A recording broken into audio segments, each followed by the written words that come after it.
And we've got a slight delay because we're just trying to get some more people in. There's a lot of people out on the car park with the amount of concern about this application. So we're just going to start 5 minutes late, okay? Thank you.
Okay, good evening, ladies and gentlemen.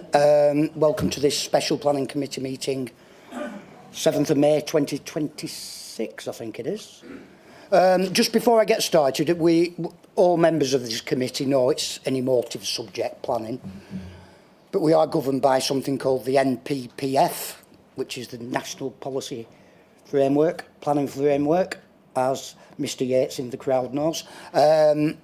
And I was dismayed by some comments I saw today on social media that we'd all been paid to make our decision this evening. Absolute claptrap, okay? And I'll leave it at that. If there's any shouting, heckling, bad behaviour this evening, I'll clear the room and we'll do the meeting in private. I don't expect this to be, but I'm just warning you. So, I'm Caleb Tomlinson. I'm the chair of the committee. I'm the member for Bamber West. This meeting is being streamed live to YouTube, so if you don't want to be filmed, don't come in front of the camera.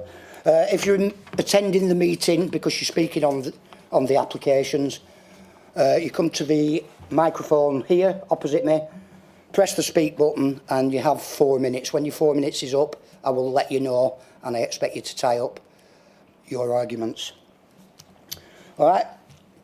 Voting will be undertaken by the electronic system. We're okay with the electronic system tonight, Ben, yeah? Yeah. If you've got mobiles with you, can you put them on silent or switch them off? And I think I better do that, haven't I? We don't anticipate a fire drill this evening, so if the fire alarm does go off, we need to leave and the fire exits are there and we all gather on the car park. Okay, thanks for that, everybody. I will now do the introductions, starting with the young lady on my left.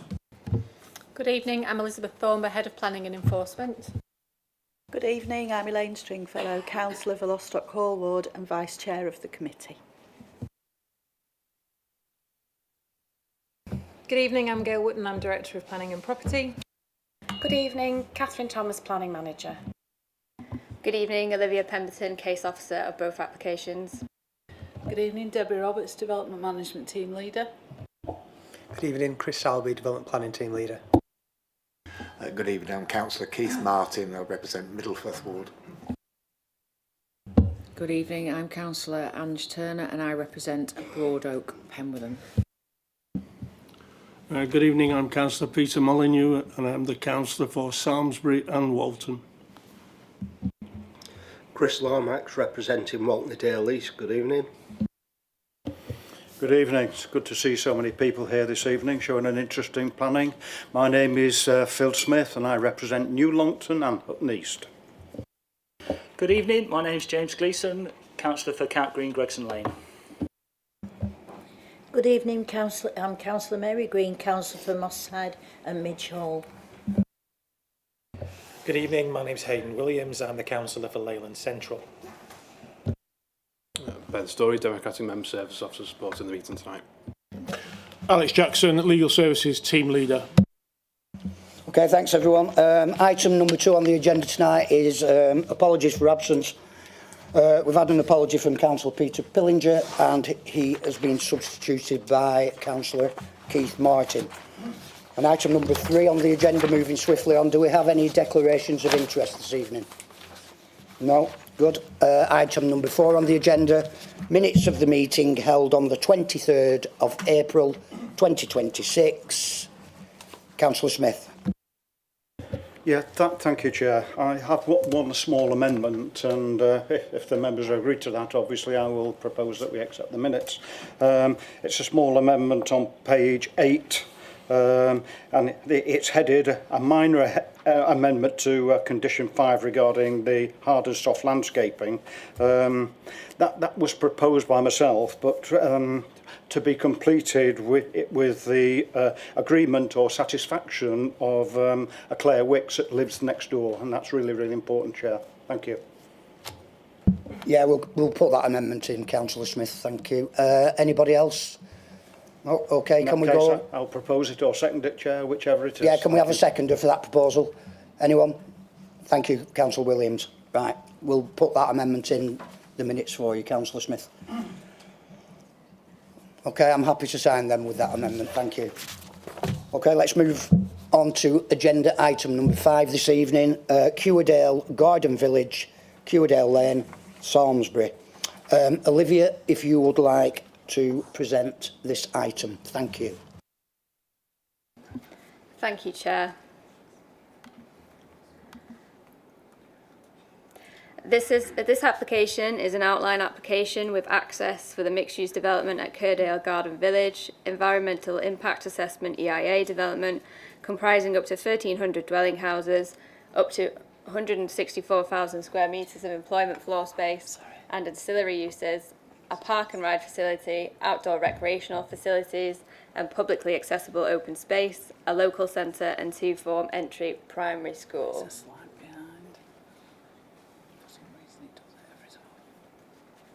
The application site is a 159 hectare tract of land split across 5 parcels known as Parcel A North, Parcel A South, Parcel B, Parcel C and Parcel D. The parcels are largely composed of agricultural fields between the north and south of the A59 Preston New Road, south of Worley Road, north and south of Cuerdale Lane and to the east of the M6 Samlesbury. For the purposes of the South Ribble Local Plan, the entire site is designated Greenbelt under Policy G1. Biological heritage sites and wildlife corridors are also present within several of the parcels. The above image illustrates an earlier iteration of the proposed illustrative master plan alongside plots 1, 2 and 3 of the proposed Cowell's Farm development to illustrate the spatial relationship and proximity to one another. This plan illustrates the most recent iteration of the proposed illustrative master plan that has been submitted for consideration, which has been amended in response to recent comments. The illustrative master plan demonstrates how the proposal could appear if built out in accordance with the submitted parameter plans and design code. The site is crossed by 3 local high-pressure gas mains, the most significant of which is a major accident hazard pipeline which runs across Parcel A and Parcel B. The plan above illustrates the inner, middle and outer zones which have associated building proximity distance standoff zones which restrict the type and use of development. For the purposes of this presentation, we will run through each parcel individually. This is Parcel C, approximately 31 hectares of agricultural land, including an operational farm known as Court Lodge Farm, situated to the south of Whalley Road and north of Preston New Road. These are views of Parcel C from Preston New Road and Whalley Road. Again, views of the site from Preston New Road and Whalley Road when walking along the public footpath. This image illustrates the relationship of Parcel C with plots 1 and 2 of the proposed Cowell's Farm or Logic development.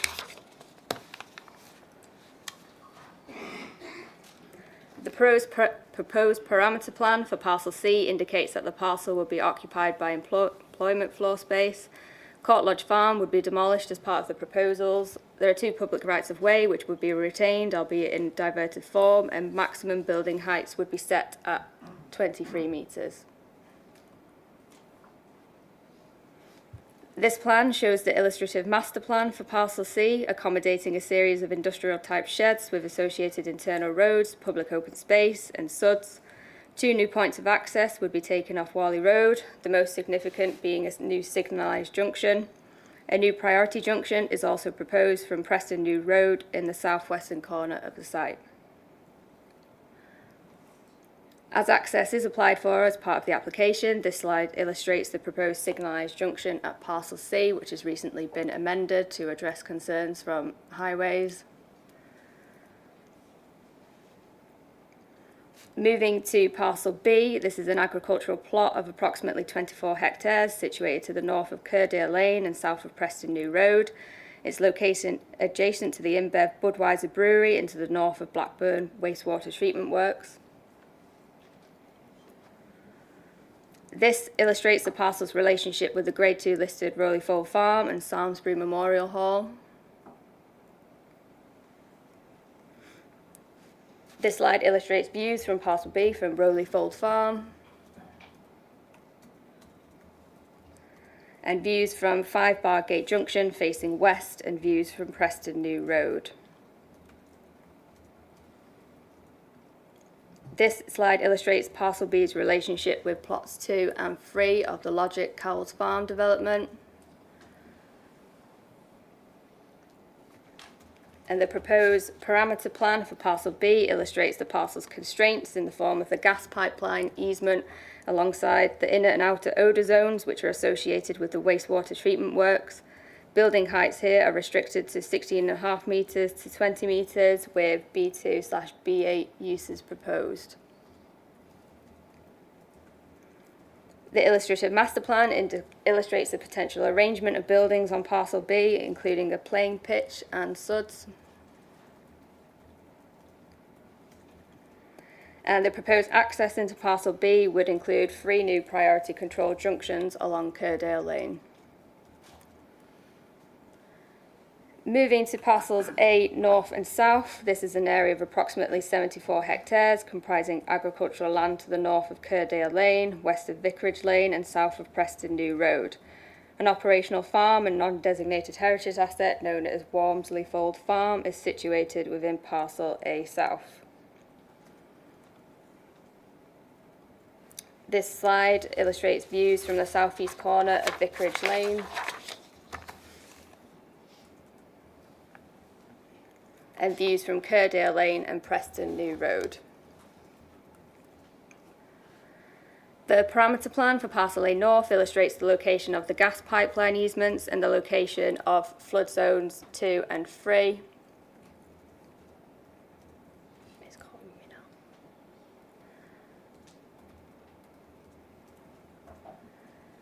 Sorry, we've got a bit of a delay in between me and the presentation.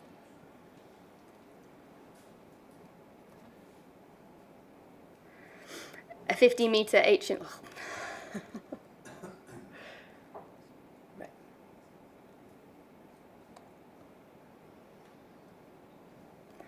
A 50-metre ancient woodland buffer is proposed and maximum building heights of 16.5 metres to 20 metres. This parcel would be for employment floor space alongside the proposed park and ride facility in a series of plain pitches.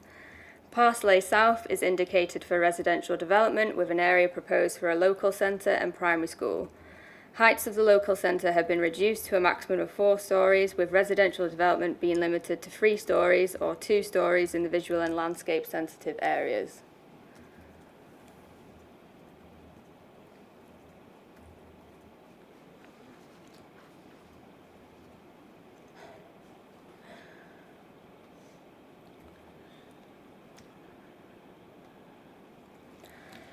The illustrative master plan demonstrates what could be achieved, including a landscape, buffer and wildlife corridor throughout the middle of the site. And the application is supported by a design code, which provides a series of design parameters for each residential parcel. The local centre design code indicates that this area would feature apartments of up to 4 stories, being of a high density, with public car parks and courtyard and a formal public square. The neighbourhood design code within the inner areas of Parcel A South and Parcel D would accommodate terraced and semi-detached dwellings up to 3 stories, akin to the proposed visual images. The proposed access into Parcel A South. The countryside edge design code for the outer areas of Parcel A South and Parcel D would feature semi-detached and detached properties of between 2 and 2.5 stories. And the proposed access into Parcel A South includes a new roundabout arrangement which would provide access into both Parcel A and Parcel D via Cuerdale Lane, and a separate priority junction access off Cuerdale Lane. The proposed...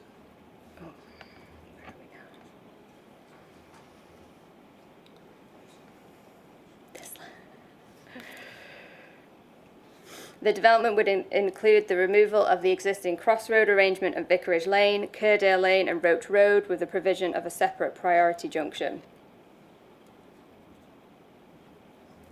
Moving to Parcel D, this is an area of approximately 21 hectares comprising agricultural land.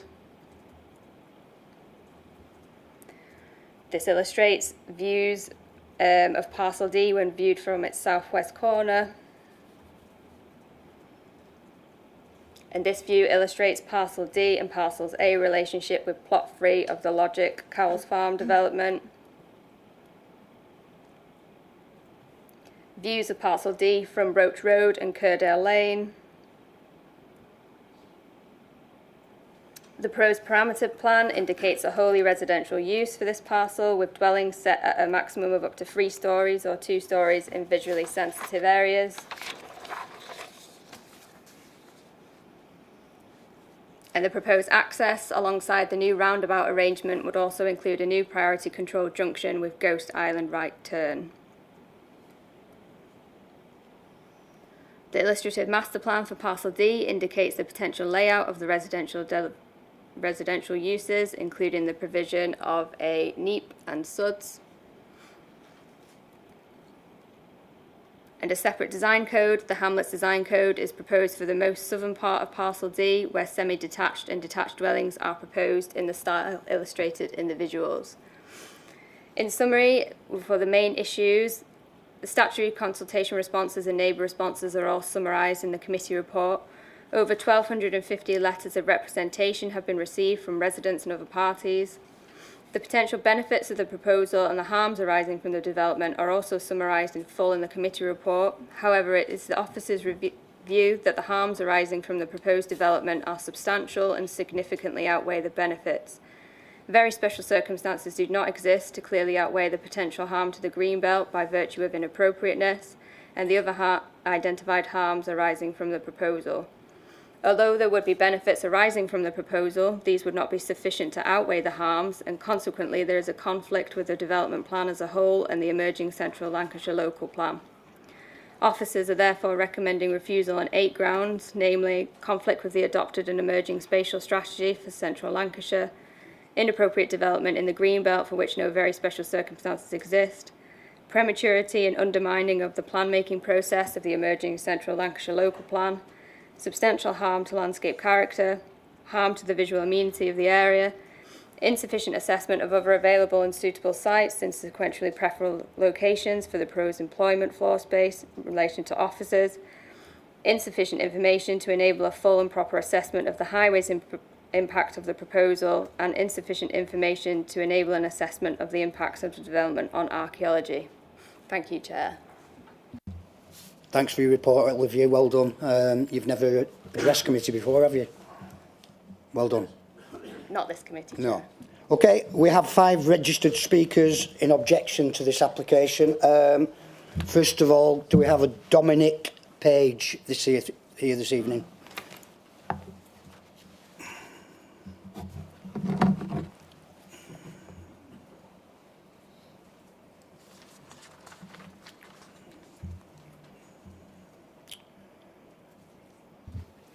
Evening, Chair. Just 1 minute.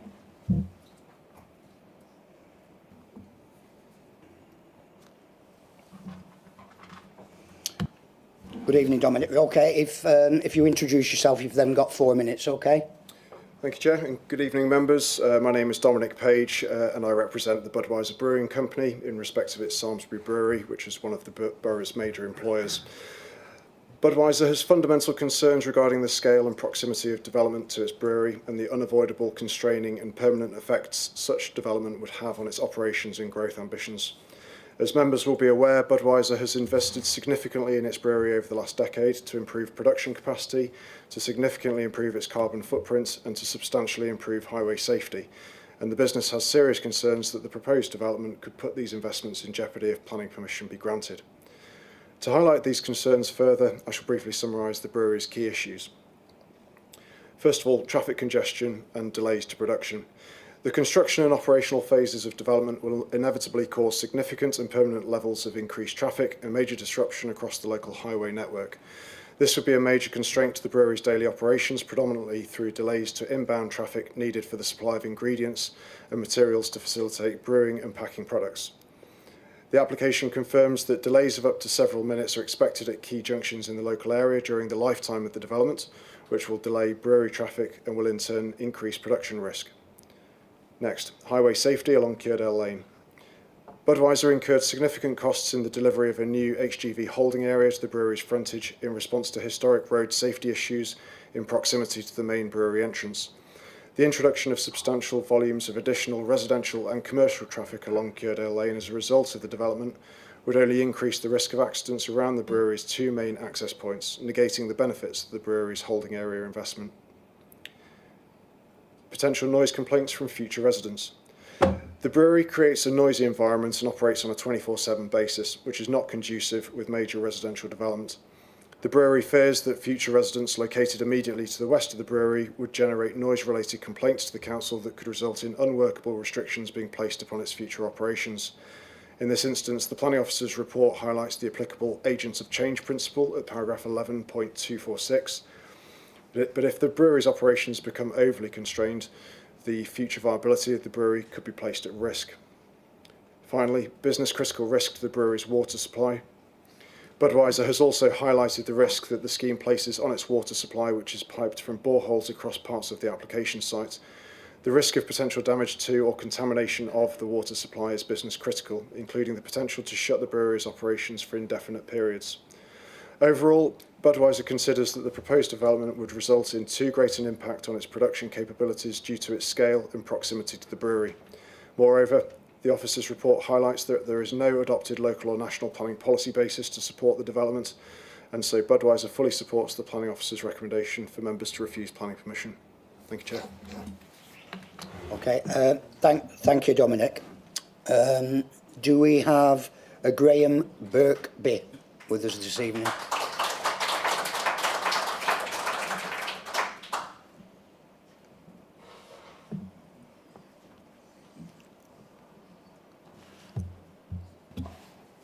Good evening.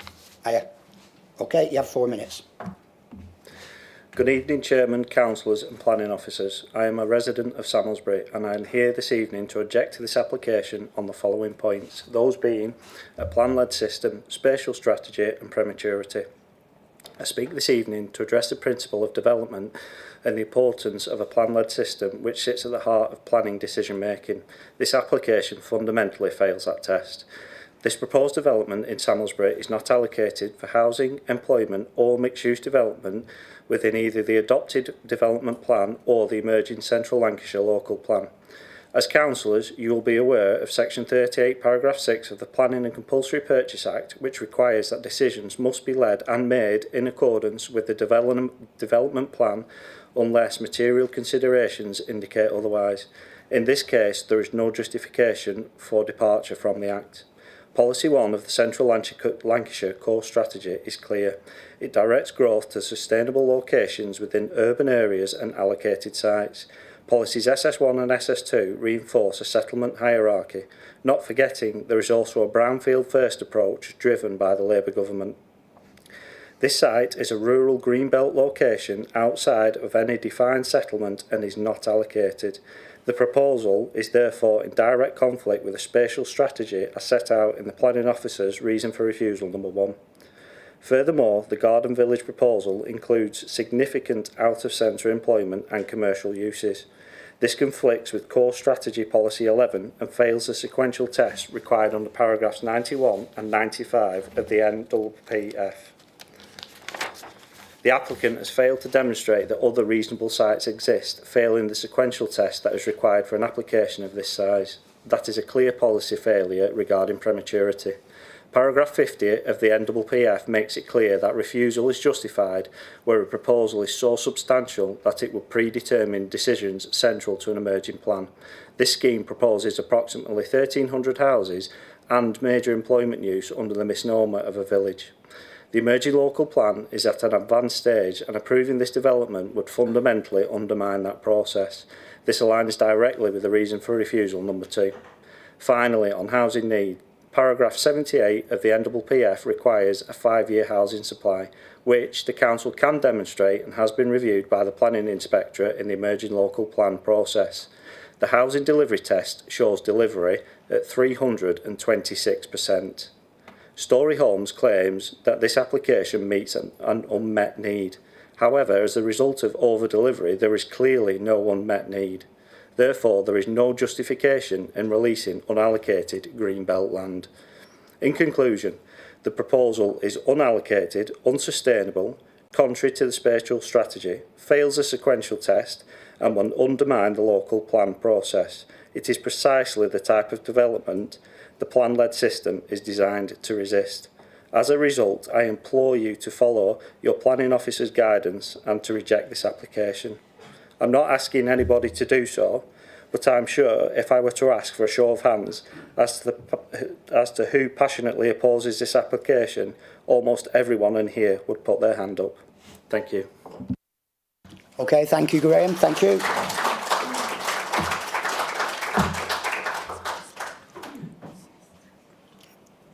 Okay, do we have Graham Young from the Parish Council?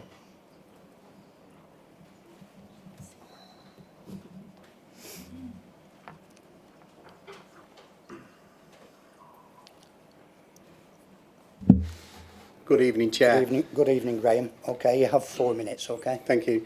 Good evening, Chair, councillors and officers. My name is Graham Young. I'm representing Samlesbury and Cuerdale Parish Council, where I'm currently the Chair. I'm also a resident of Samlesbury. Once this plan was first mooted some 7 years ago, we organised as a parish council a referendum of the local people, where over 98% of the people who voted opposed this application. Thus, I strongly object to the plans, which will result in the permanent decimation of over 220 Premier League football pitches of greenbelt, lost for an eternity, and the application was to be passed. Therefore, I will cover off the greenbelt impacts, landscape and the environmental harm. At its core, this development is inappropriate development on greenbelt as per policy G1 of the South Ribble Local Plan. Paragraph 142 of the NPPF confirms that fundamental aim of greenbelt policy is to prevent urban sprawl. Paragraph 143 sets out the purpose of greenbelt, including preventing urban sprawl, safeguarding the countryside, preventing towns merging. This policy conflicts with all these purposes directly. Paragraph 153 of the NPPF is critical. It states that substantial weight must be given to any harm to the greenbelt, and that inappropriate development should not be approved except in very special circumstances. The Council has concluded that no very special circumstances exist, rendering Storey Homes' claim that they do utterly meaningless. Storey Homes' strong reliance on the greenbelt designation is not supported. The site has been assessed as making a strong contribution to preventing urban sprawl. Under the NPPF definition, that means this cannot be greybelt. Therefore, Storey Homes' argument that this land is greybelt is completely nullified, and the argument is therefore, in our opinion, irrelevant. Regarding the openness of the NPPF, paragraph 142 identifies openness as a fundamental characteristic of greenbelt. This proposal would result in the permanent loss of approximately 159 acres of open land, with buildings up to 23 metres in height, roughly equivalent to 5 double-decker buses stacked on top of each other. That represents substantial harm to the openness of Samlesbury and Cuerdale's greenbelt, which must be given substantial weight under NPPF paragraph 153.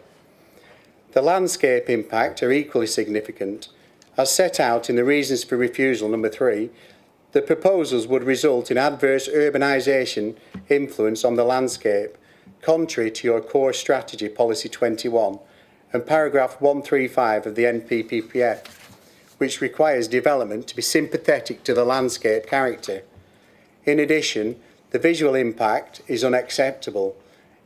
As identified in reason 4 for refusal, the scale, the height, the density of this development would fail to respect its rural setting, contrary to paragraph 135 of the NPPF, policy 17 of the Central Lancashire Core Strategy, and policy G17 of South Ribble's own local plan. In conclusion, this is inappropriate greenbelt development in Samlesbury and Cuerdale, causing substantial harm to the openness, landscape and greenbelt purpose, and has no very special circumstance to justify it. The policy position is clear and firmly supports refusal, as this proposed development would be decisive policy conflicts with the permanently destroying 159 acres of our very valuable greenbelt. Thank you very much, Chair.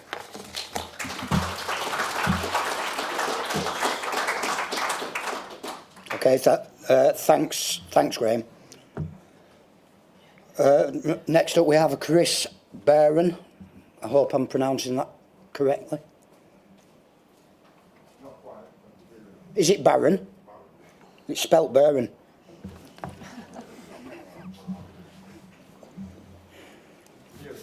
Yeah. Yeah. Good evening, Chair. Hi, Chris. You have 4 minutes, okay. Okay. Thank you. My name is Chris Barron. I live in the Samlesbury area. I've lived here for 15 years.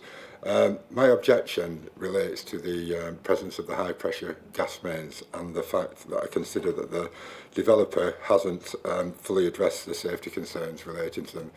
My credentials for being able to make these assertions come from the fact that I'm a chartered civil engineer. I've worked in the UK gas sector for over 35 years now.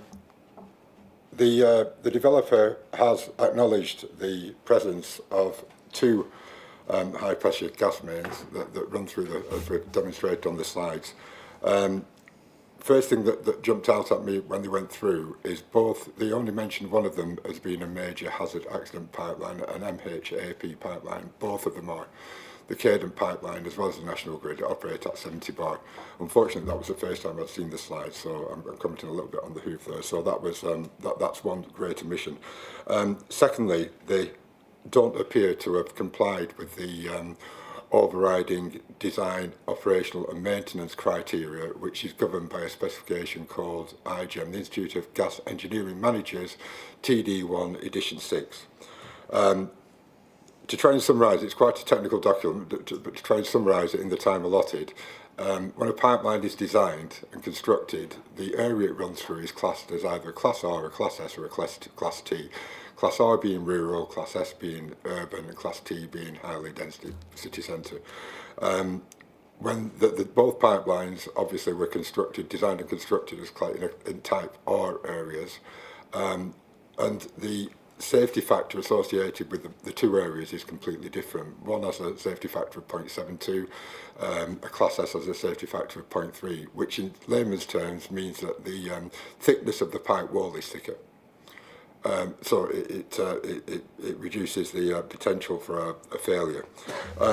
The other governing factor is something called the BPD, the building proximity distance. In a Class R area, a Class Type R area, the BPD is 140 metres either side of the pipeline.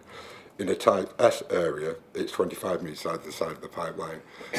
It appears from the easement, I've not had the full details to analyse them forensically, but it appears that they've gone for the lower easement area, which isn't sufficient. That is right, but only if the pipeline is constructed in the thicker wall, which it isn't. So I think there's fundamental flaws in the way it's been assessed. The development of proposed developments in the vicinity of pipelines is specifically covered in IGEM TD1 edition 6 under clause 6.7.7, and I'll read verbatim. When new development occurs in the vicinity of the pipeline that results in non-compliance with the criteria above, which is the area classification, consideration shall be given to safety evaluation to assess the risk and determine whether any remedial measures need to be taken. That's a stringent safety measure, which I can't see as being done. It's not in any of the documents that's been provided, and is quite a detailed, expensive undertaking, so I just don't think it's been done. So, in summary, I don't believe the safety evaluation has been undertaken in accordance with clause 6.8, which is the way the safety evaluation is undertaken. As I see it at the moment, the plans as submitted won't meet the requirements of TD1. And look, my previous experience of this type of proposed development results in the pipeline being rerouted away from the development. And I suspect that would be the case in this instance, and that just hasn't been assessed. And the reality is that would add tens of millions to the cost of the development and challenge the viability. Thank you for listening to me. Okay, thanks, Chris, thank you. Sorry for getting your surname wrong. Do we have Richard Easton with us this evening?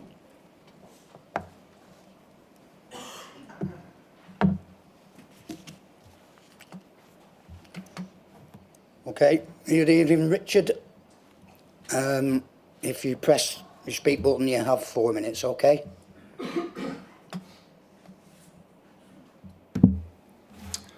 Good evening, Chairman. Good evening, Committee. Good evening, residents of South Ribble. My name is Richard Easton. I'm a tenant farmer on the Booth Charities Estate. I strongly object to the Cuerdale Garden Village planning application. Why? As one of the 3 farmers involved, I am proud to support and produce food that is sold throughout the Ribble Valley and beyond. We have done this for decades, and we want to carry on doing this for decades. They are an open space between Blackburn and Preston High farms. They allow the people travelling to and from work to see what goes on a day-to-day basis. They can watch us doing our work, producing their food to the highest standards in Europe. The milk from the 3 farms goes to Manchester and Rochdale. Our milk goes into Co-op at Trafford Park, bottled and distributed through Co-op distribution at Skelmersdale to the shops. There's a strong chance if you buy your milk from Co-op, you will have had some milk from Walmsley Fold Farm. The milk from Alkerfold Farm goes to Rochdale and is made into Lancashire yoghurt, the yoghurt you see in the supermarkets. The beef and lamb from Court Lodge Farm goes to Dunbar Bamber Bridge and is going to Sainsbury's, Aldi and Lidl. Local food for local people, low carbon, low food miles. It's what we as farmers have been told to produce for years now, and what we are achieving in Samlesbury. What South Ribble should be proud of, and what South Ribble should be grateful for what they have. Right.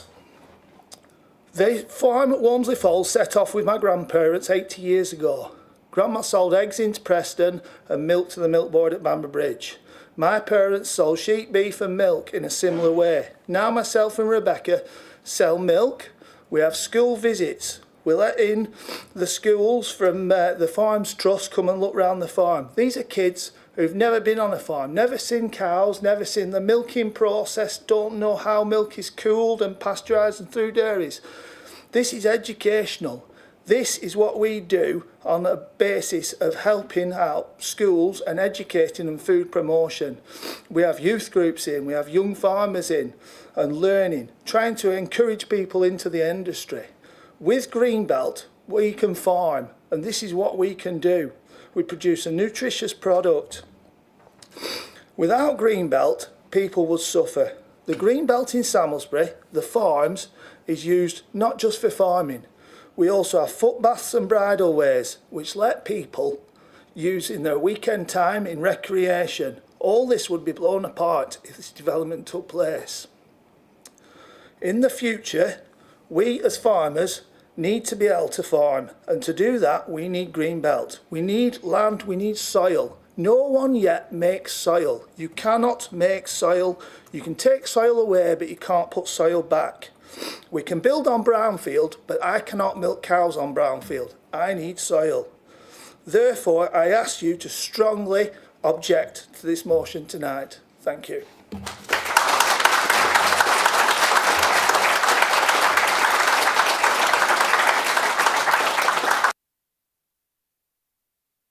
Okay, thanks very much, Richard. We now have the ward councillor, Councillor Jasmine Gleave. If you'd like to come to the microphone, councillor.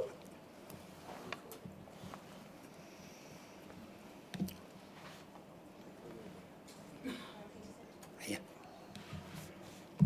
Okay, you have 4 minutes, councillor.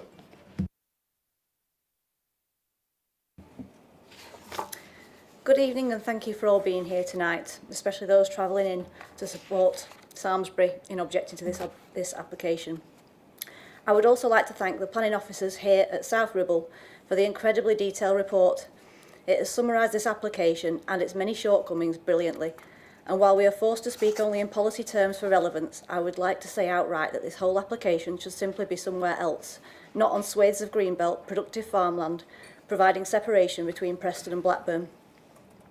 Democratically speaking, elected members on the committee are here to act on behalf of South Ribble's residents, while using policy guidance to decide these applications. The residents affected most spoke very strongly in our parish poll taken in April 2022, where 98% voted to oppose the Cuerdale Garden Village plan. The consultation feedback during the local plan site screening was overwhelmingly against the Greenbelt being built on, and the site failed on sustainability grounds as well as many others, so was not included in the Central Lancashire local plan. There are 1,265 objections online, and banners all around Samlesbury serve as a daily reminder that no one wants this. The site also fails to align with the Lancashire Growth Plan developed by the Lancashire Combined County Authority. The Growth Plan encompasses infrastructure and road improvements to connect strategic sites, and this site is not one of them. LCCA board members have also objected to the application for reasons of it undermining and harming the Growth Plan aspirations. We have heard hard facts of the planning officer's report, filled with policy-based reasons for refusal. We have heard InBev in Samlesbury, a global business and local employer who have been long established in the area and already make a significant contribution to the local economy. Even they can see the potential negative impacts on the area and the risk to future viability of their plans. The MPPF paragraph 200 states planning decisions should ensure new developments can integrate effectively with existing businesses. There is no evidence of this, but there is plenty in the plans to demonstrate disruption the proposal would cause, not just to the brewery, but also to the existing rural businesses located here in Samlesbury. Our roads cannot support this site, and in attempting to mitigate these problems by changing junctions, the applicant will simultaneously harm the access to existing businesses on local roads. On this matter also, let us not forget that a farm is also a business. At its very core, this proposal goes far beyond harming a business. It completely ends them and evicts the tenants and business owners at Walmsley Farm, Alcafold Farm and Court Lodge Farm. There is simply no counter-argument to that and no way to mitigate it. It is a permanent and irreversible ending of at least 3 businesses. Very special circumstances were listed as the opportunity to provide housing for the National Cyberforce headquarters employees, but 5 years on and the NCF is meant to be on track to be fully operational by 2030, yet here we are with Story asking for a deferment of this application. In doing this, they would negate their reasoning behind the site, and the objective would simply go out of date anyway. Over the last few years, I've observed this committee listen to the concerns of residents in many other areas of the borough, where arguments put forward have closely mirrored, or in some parts identical, to those being put forward in Samlesbury. We ask now for consistent and equal representation on the concerns and fears of residents in Samlesbury. This should not be a stretch, as the site is greenbelt. The local plan, both outgoing and emerging, will support the decision to reject this application through the application of the MPPF. The committee have all the necessary arguments laid bare at their disposal tonight. And tonight, myself and the residents of Samlesbury and any ambassadors for the countryside all over the country implore the Planning Committee to say no to this application and its assault on the countryside, the farmland and the wildlife of Samlesbury. Thank you.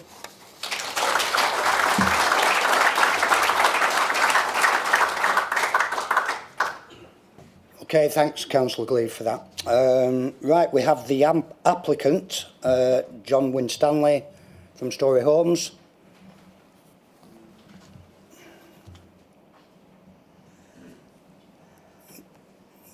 Good evening, John. If you press the speak button, you have 4 minutes to make your representation. Thank you. Thank you, Chair, and thank you to the members of the committee for the opportunity to speak today. My name is John Winstanley, Managing Director of Strategic Land at Story Homes.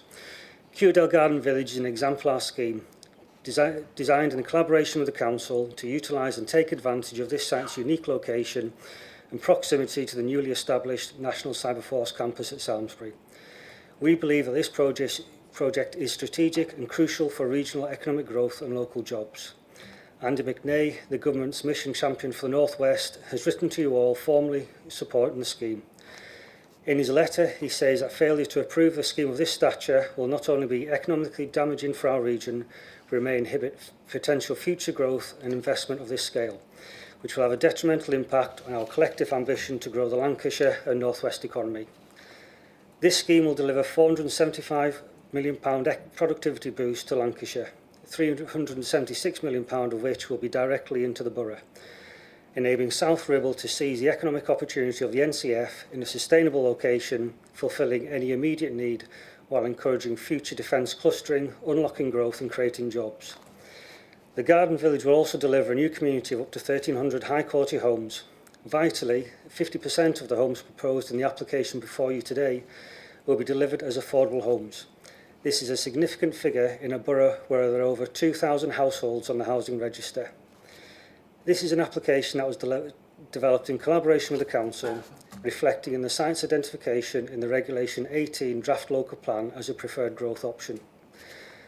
While officers might suggest the Central Lancashire Local Plan will move towards adoption, this is far from guaranteed, with inspectors stating there are fundamental soundness issues to be resolved, going as far to say that on adoption, South Ribble may be unable to demonstrate a 5-year housing land supply.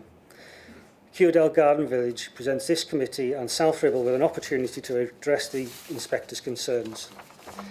At the very least, it is premature to draw a conclusion that Cuerdale Garden Village is not needed. It is too early in the context of an evolving and still uncertain situation in respect of the emerging local plan.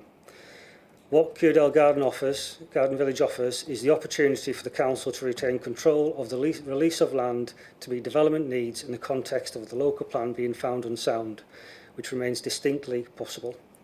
A refusal today would close off that ability. We are concerned that with the late activity by the Council and the short notice of the meeting this evening, that the committee has not been afforded the opportunity to consider the most up-to-date response from either ourselves or the statutory consultees, all of whom have suggested to officers that subject to further time it will be possible to address any residual concerns. This represents a procedural risk that has been raised with officers by our legal advisors. In these circumstances, there is no advantage to any party in refusing the application this evening. However, there is a large unanswered and quantifiable risk in the context of the local plan and the ambition for growth in Lancashire. I therefore ask the committee not to refuse this application today, but to utilise the extension of time we have put forward to officers and defer a decision on the application until at least the 19th of June. This should allow sufficient time for the necessary reconsultation on our amended plans and reports, as well as a publication of further local plan evidence on housing and employment land supplied by the policy team. We have provided a lot of technical detail, so we're happy to answer any questions from the councillors. Thank you. Okay, thanks for your presentation, John. Thanks for that. Before I bring Olivia in, if she's got any comments to make on anything that's been said this evening. It doesn't matter if you haven't. Catherine? Thank you, Chair. Yes, we've heard a lot of information there from speakers, and perhaps one of the things that I would want to comment on, not necessarily in relation to Mr Winstanley's speech, but to go back to the local resident who spoke quite passionately about the impact of the pipelines that run through the site. We've had a very recent meeting with National Gas, who are responsible for that pipeline, and that you'll see in the updated late information there is additional information from National Gas. The applicant has submitted a revised layout, but National Gas have indicated that they would need additional time to assess that. But our view is this is an outline application, and because the actual layout of the development would not be put forward in detail to the reserved matters stage, there could be further consideration of the impact of that pipeline at the reserved matters stage. So I don't think it would be determinative at this stage. And just in relation to Mr Winstanley's comments, I mean, obviously the report is very lengthy before members, and we have produced late information. But in general, the late information has just updated responses from statutory consultees. I would like members to bear in mind that the application was submitted in 2022. There has been an extremely lengthy period for the applicant to seek to address any outstanding issues or to deliver a scheme that technical issues had been resolved. And we're not in that position. And we feel that it is appropriate to determine the application at this point, given the length of time that the application has been under consideration. Comments were made in relation to the status of the local plan, and there is commentary in the report regarding the status of the local plan. As we're aware, the inspector has produced a post-hearing letter. The council has, or the three councils have responded to that to say that we will be providing sufficient information to the inspector in order to address some of those outstanding concerns. So we feel that it is appropriate for members to proceed to a determination at this point. Thank you, Chair. Thanks very much, Catherine.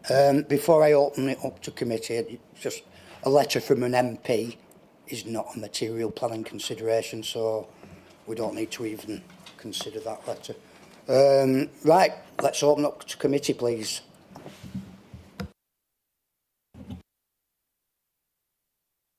Councillor Molyneux.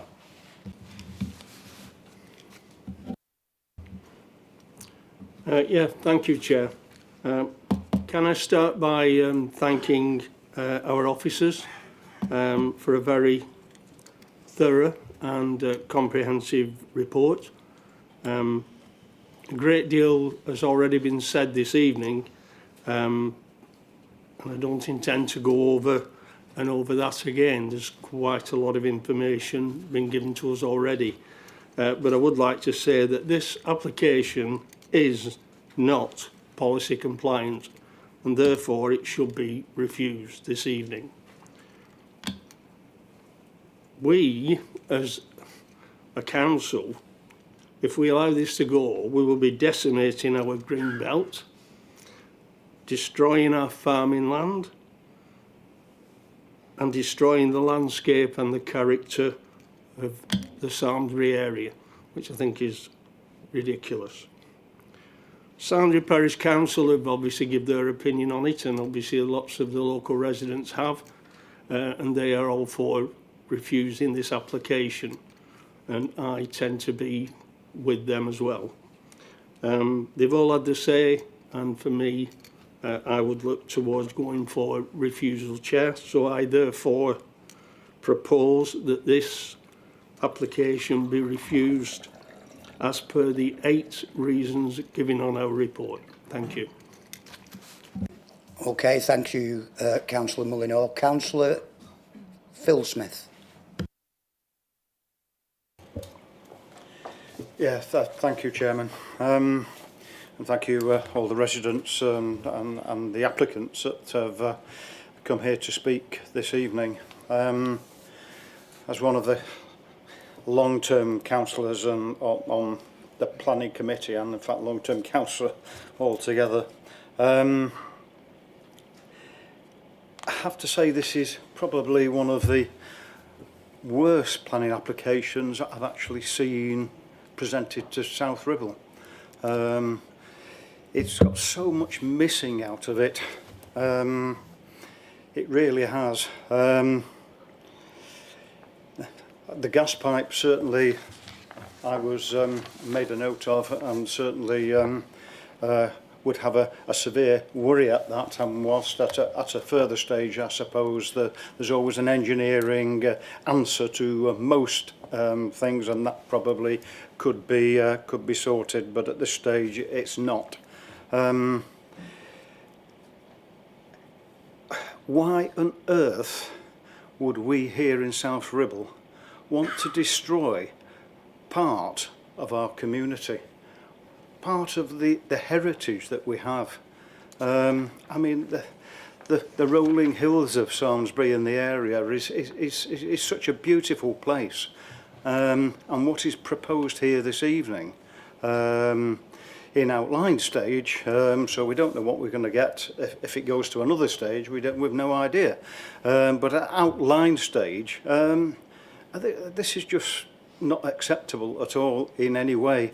So rather than go on and cover all the various areas, I've spent many hours and last week reading these reports time and time again.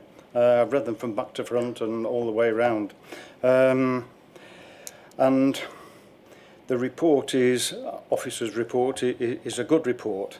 It outlines all the reasons. It's a balanced report, which is the most important thing, in lots of ways. But there are 8 reasons for refusal, and I would be happy to second I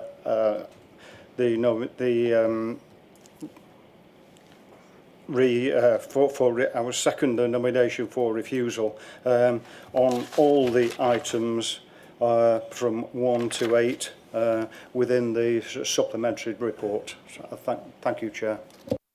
Okay, thanks, Councillor Smith. I've got Councillor Williams, then Councillor Mrs Green, and then Councillor Turner, and then Councillor Martin. Thank you very much, Chair. I would like to thank all the people that are here tonight in support of the people that are speaking on behalf of this application.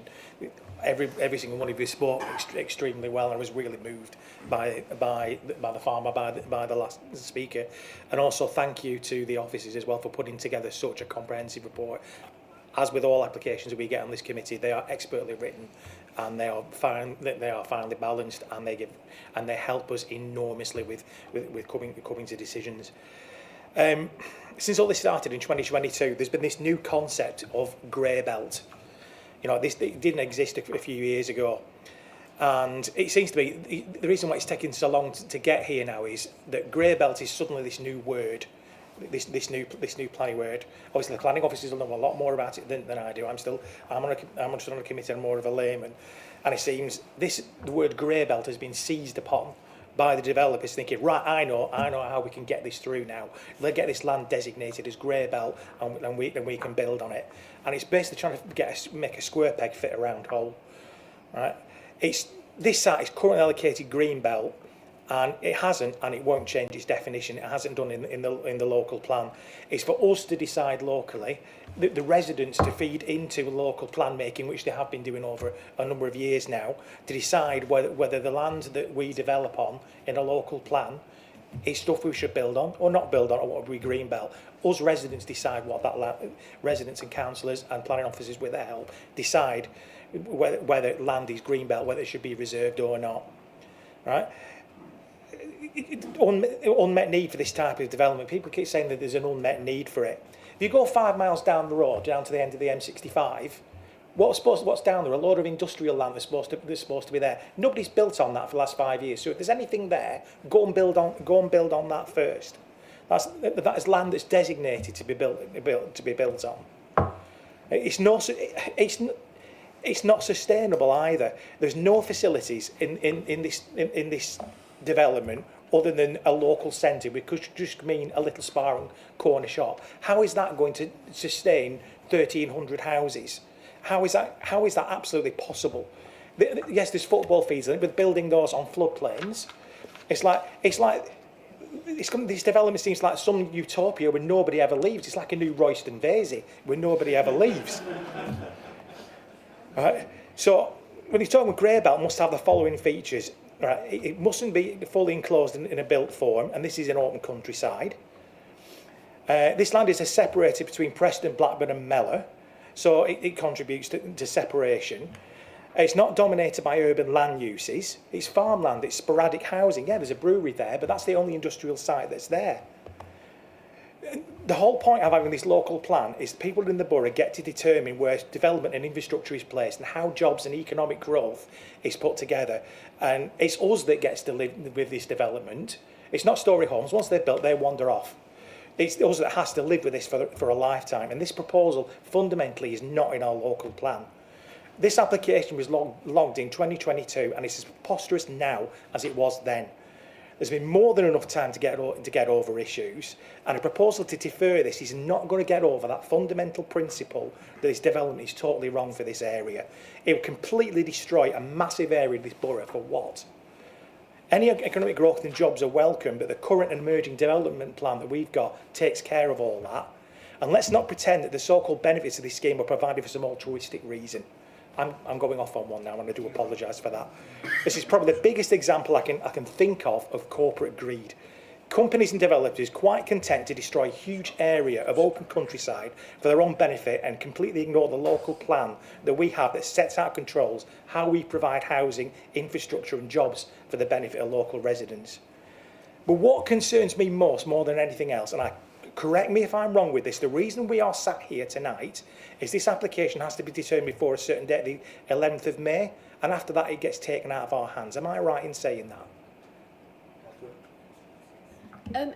Not entirely correct. Not entirely, but it gets referred to the effectively, government. there is new legislation that has been introduced and comes into force on the 11th of May. And if local planning authorities wish to refuse a planning application that has got a certain level of housing in, which this one has, it would have to be referred to the Secretary of State for decision.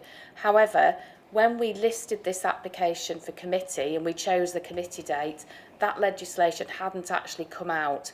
So we haven't rushed it to committee to avoid that date. It is just a fact that legislation came out after we determined that we would bring the applications to this committee. Okay, thank you. Either way, whatever decision we come to tonight, I have no doubt that this is going to get referred to either to a planning appeal or to the government to decide this. This council and elected representatives, we are sat here to try and protect our green spaces from this kind of wanton destruction. Developers and the representatives seem to want to shoehorn and get in what they want. And there's even been an MP from nowhere to do with this site try in effect and bully this committee and residents to get what they want. And I've been elected by residents of this borough to protect and to protect it from people trying to destroy what we have in South Ribble. And they, along with the officers and everybody, and a lot of people we say no to this, and I'm quite happy to support refusal. Okay, thanks, Councillor.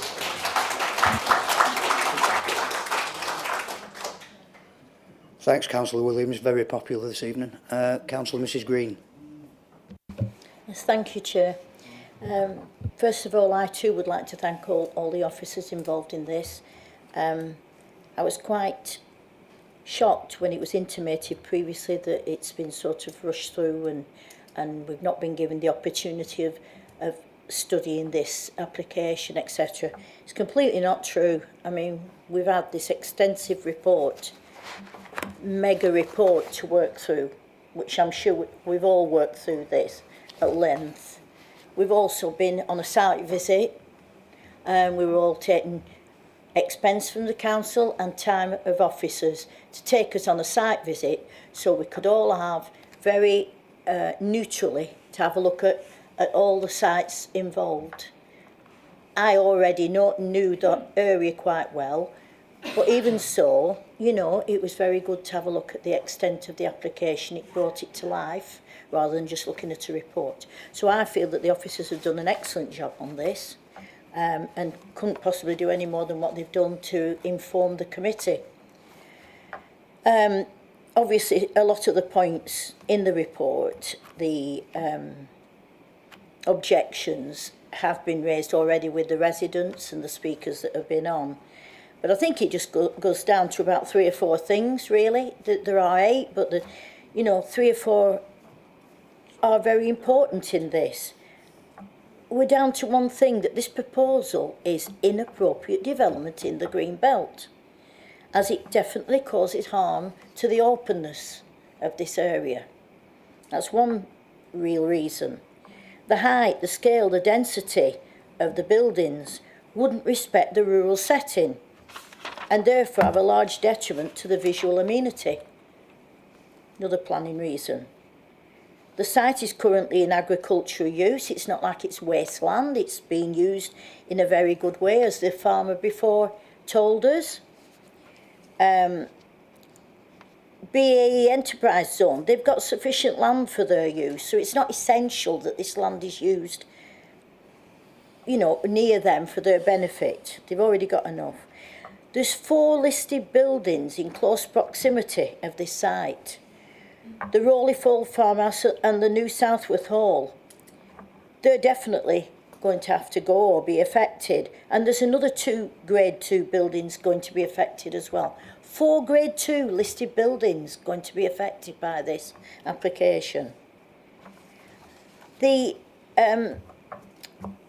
impact, the number of affordable houses that's planned, 50% is a large amount of affordable houses. The height of them, 4 stories, 3 stories for the residential. Look around that area, there's nowhere. They're all small farmhouses or small cottages. There's nothing of that scale in that area. So it's not to scale either. That's another reason that contravenes planning.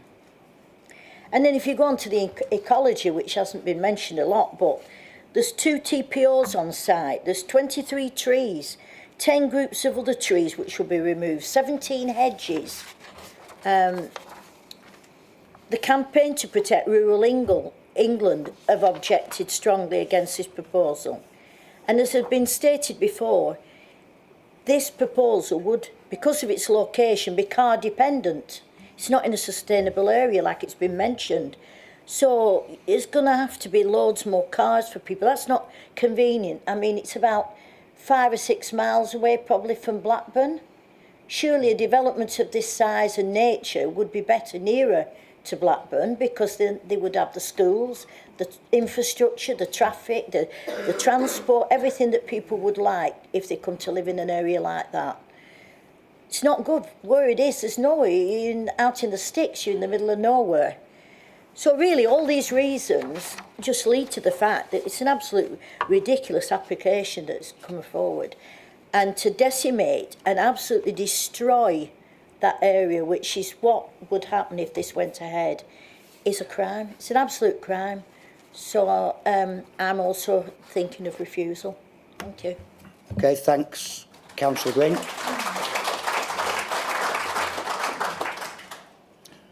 Councillor Turner. Thank you, Chair. I'd like to thank the officers for the work they've done on this. Obviously, it came in 22, and that leads me to a question, which I'll say in a minute. But I want to thank the residents for coming along as well. And don't beat me up, but I'm going to thank the developers for coming along as well.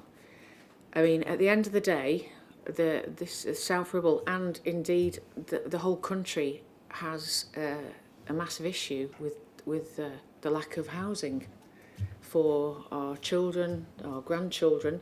You know, people do need somewhere to live. I could probably cite to you the Bookshaw development, which is probably on a similar scale to this. However, in that case, you know, there were key enablers put in place, which are obviously clearly missing in this application. And I'm not going to repeat what some of the other councillors have said, because I agree that right from the get-go, I don't understand, and this is kind of one of my questions really, as to why a development of this size and outline development of this size would come into our authority, and it fundamentally it does not fit in with our local plan and the green belt and the gas pipes. That they're really the three things that I've cherry-picked from the issues which stand out to me quite clearly.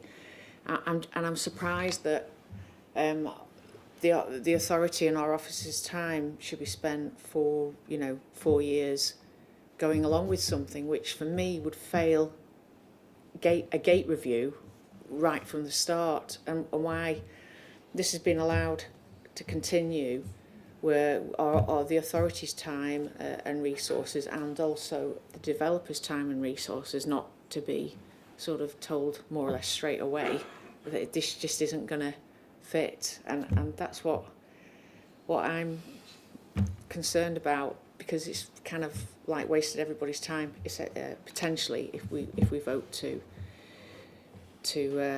turn this down, and I have to say, and like I said before, you know, we want developers to come into South Ribble and develop housing for our future generations, but it's got to be the right one. So I appreciate that developers come and show an interest and put this in, but I, for one, given what's been presented tonight, I can't support this either. But the question about how it lasted so long is something that I am puzzled at.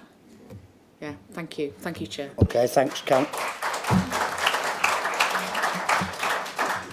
Thanks, Councillor Turner. Lizzie, would you like to reply? Yes, Councillor Turner. Obviously, the application was submitted back in 2022. 4 years ago, we were in a slightly different position in the local plan process, and we were looking at different sites that we could put forward. Time has passed on. We're now further down the local plan process. Developers are entitled to submit an application on land anywhere across the borough. We have to accept what comes before us and consider it in its own merits. Thanks, Lizzie. Councillor Martin. Thank you, Chair. I think we all know the area very well. That's why we're all commenting so passionately about it. There are concerns I have with the 3 high-pressure gas mains that's in the report. My day job is digging holes in the ground, and if anyone was to know the full documents about digging holes in the ground near high pressure gas mains, it's not only just the thickness of the gas main itself, it's the insulation that surrounds it to stop it from degrading and causing extreme damage to certain areas.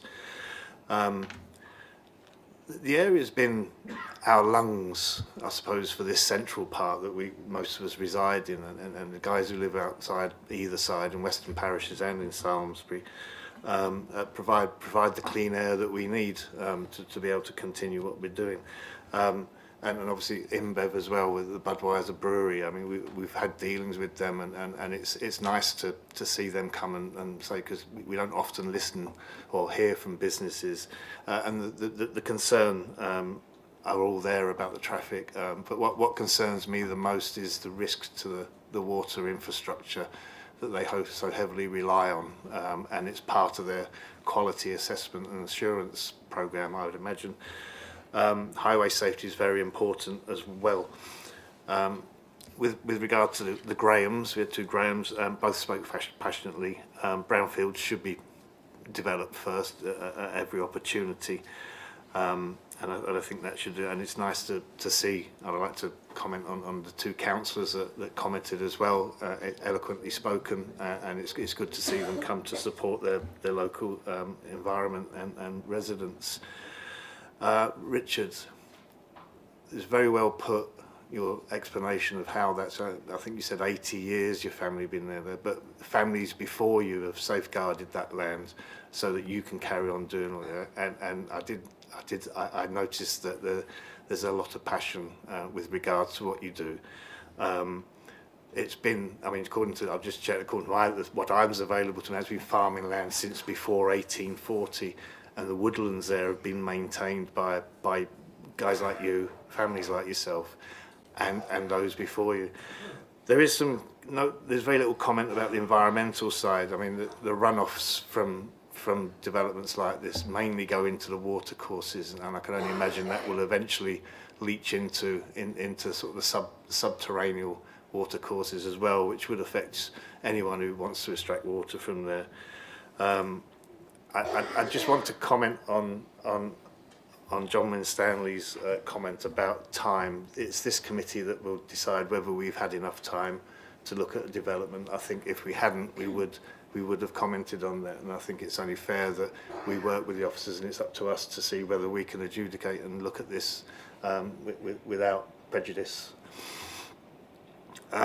You also mentioned 2,000 on the housing list, but these are affordable houses. They don't say whether they're social rented.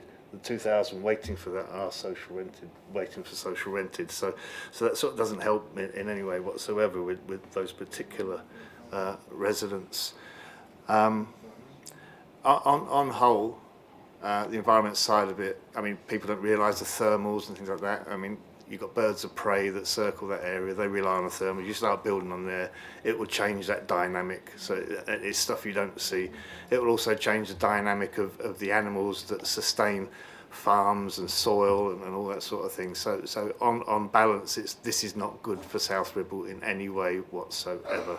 So in light of that, and with I've not been convinced that there's a special reason here too. We've had special reasons here before, a house buried in the ground in Greenbelt and things like that. Amazing sort of quality and technology that went in that. So in line of that, in line of the poor argument by the developer and the passion arguments put forward to us by the residents and the councillors, I am minded to vote refusal.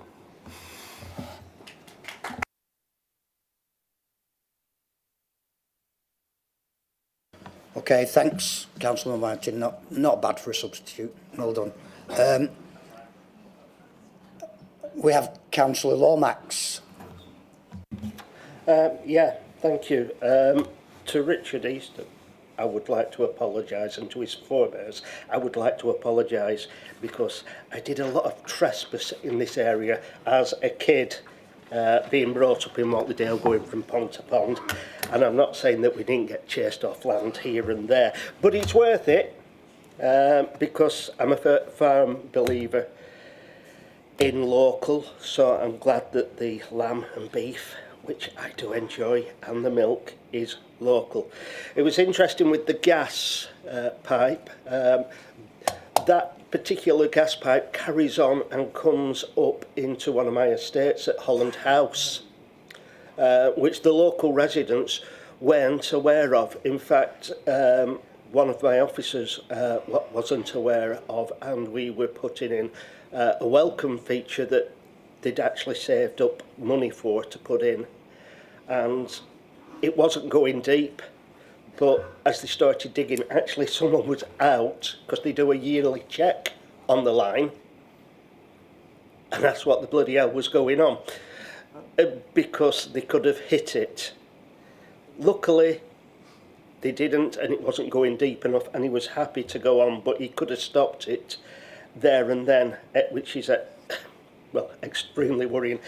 The other red herring, or a red herring, I would say, is the cyber force.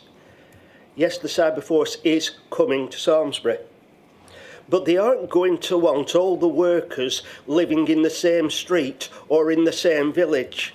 Otherwise, I'm sure we would have other agencies, I don't know, maybe a Chinese chip shop opening, I don't know, with it. But they will be asked to live out of the area and travel in to keep people safe. It's a red herring. It's Greenbelt. I will be voting against this proposal.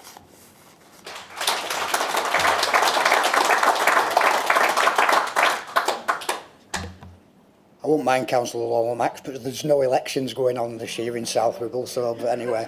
And finally this evening, Councillor Gleeson. Thank you, Chair. I don't even know where to start with this. I can't see one reason to vote in favour of this at all. I'm the councillor of the ward that joins right next to Samlesbury. I drive through that area every day. It is a beautiful greenbelt area, and to even have the potential to lose it, to lose all that farmland, all that farm production, all that food production, it's just not right. I'll keep it short. I can't vote in favour of this. Okay, thanks, Councillor Gleeson. Right, I'm going to tie the debate up now. We haven't got, well, let's just go to the vote. This is in favour of the recommendation of the officer to refuse this application on the grounds that have been given, and there are 8 of them. So this is for refusal.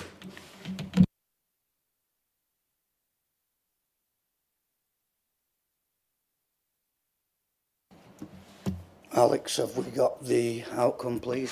Thank you, Chair. There you go. Thank you, Chair. Members have voted unanimously to reject the application for the Garden Village.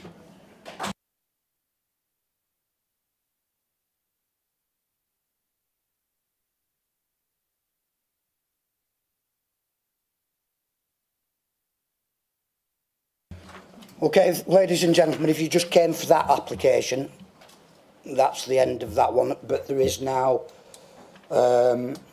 agenda item 6, which is the Cowell's Farm Cuerdale Lane application. If you do wish to stay, you're quite welcome to. Okay. So let us move on then to agenda item 6. This is Cowell's Farm, Cuerdale Lane, Samlesbury.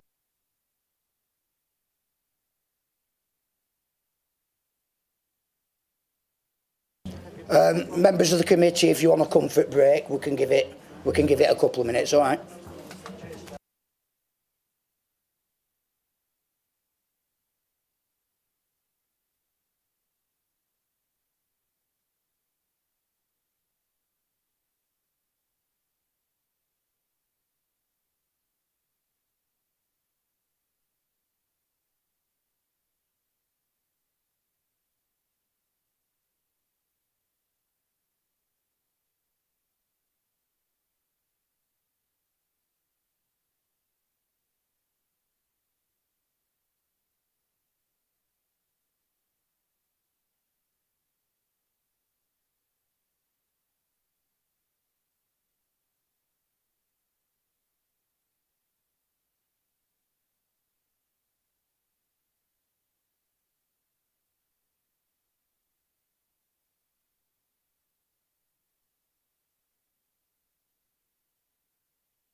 And gentlemen, fair warning please, we're going to continue in a minute or so, okay? Thank you.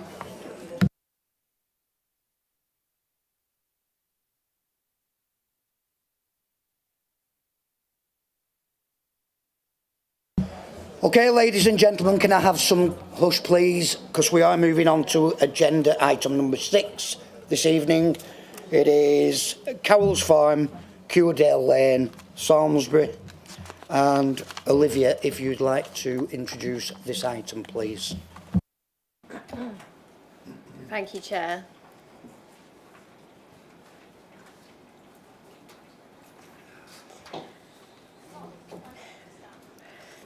This is an outline application with all matters reserved for an employment-led mixed-use development comprising up to 177,500 square metres of employment floor space, use class B2, B8 up to 10,000 square metres of C1 hotels, 1,000 square metres of class EB retail use, with associated car parking, service yards and loading bays, landscaping and associated access across 3 plots of land at Cuerdale, land west to the west of Samlesbury, South Ribble. The application site spreads across 3 plots known as plots 1, 2 and 3. The site measures approximately 27 hectares and is comprised of agricultural land south of Cuerdale Lane and to the north and south of Preston New Road. For the purposes of the South Ribble Local Plan, the entire site is designated Green Belt under Policy G1. Again, this slide illustrates the relationship between plots 1, 2 and 3 with the parcels associated with Cuerdale Garden Village application. And this is an illustrative master plan provided by the applicant, which shows how the logic development would sit alongside an earlier iteration of the Garden Village master plan. Starting with plot 1, this is an area of approximately 11.9 hectares to the north of Preston New Road. The southeast edge falls within a mineral safeguarding area and the plot includes an existing restaurant. This is a view of plot 1 from Preston North Road. And a view of plot 1 from Preston New Road facing east. This is the relationship of plots 1 and plot 2 with the Garden Village parcel C. This is an existing constraints plan for plot 1, which demonstrates the presence of biological heritage sites, wildlife corridors, and a 15-metre ancient woodland buffer.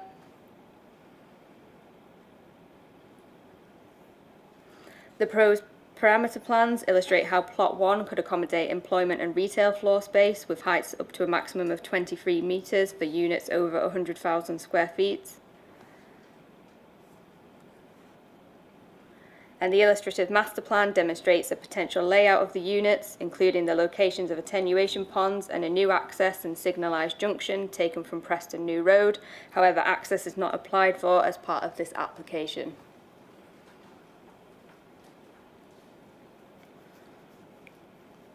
Moving to plot 2, this is an 11.9 hectare area of agricultural land to the south of Preston New Road and north of Spring Lane, which includes a derelict brick structure. This is a view of plot 2 from Spring Lane, illustrating its relationship with 2 Grade 2 listed buildings and the petrol filling station. These are views of plot 2 from Preston New Road facing east. Views of plot 2 from Preston New Road facing west. Views of plot 2 from Spring Lane facing southeast. And views of plot 2 from the site's southeastern corner on Spring Lane. And a view from Upland Farm. The existing constraints plan of plot 2 illustrates the location of ancient woodland, flood zones 2 and 3, and wildlife corridors. And the illustrative master plan demonstrates how this could be arranged. Parameter plans illustrate how retail and employment floor space could be accommodated on site with building heights of a maximum of 23 metres for units over 100,000 square foot and a use class C1 hotel of up to 6 stories.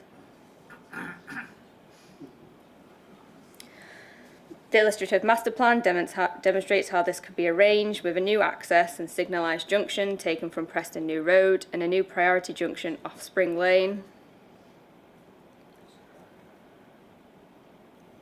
This image illustrates plot 2 and 3's relationship with the Garden Village application.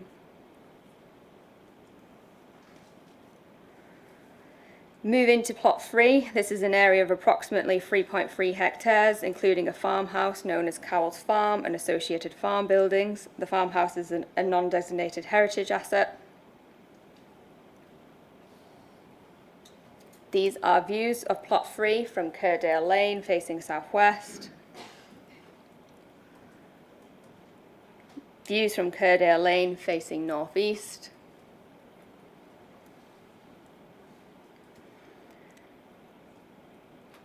And this is again the relationship with plot 2 and plot 3 with the Garden Village.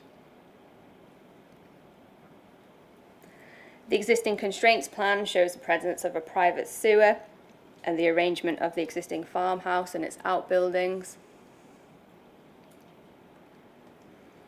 And the submitted parameter plans indicate that the plot could accommodate B2, B8 units of less than 100,000 square foot of up to a maximum height of 18 metres. And a potential layout is shown on the illustrative master plan, demonstrating a new axis and priority T junction from Cuerdale Lane, an internal road and an attenuation basin. Whilst appearance is not applied for, the above illustrates what the units could look like in regard to materials and design. And this slide illustrates the potential soft and hard landscaping arrangements for each plot.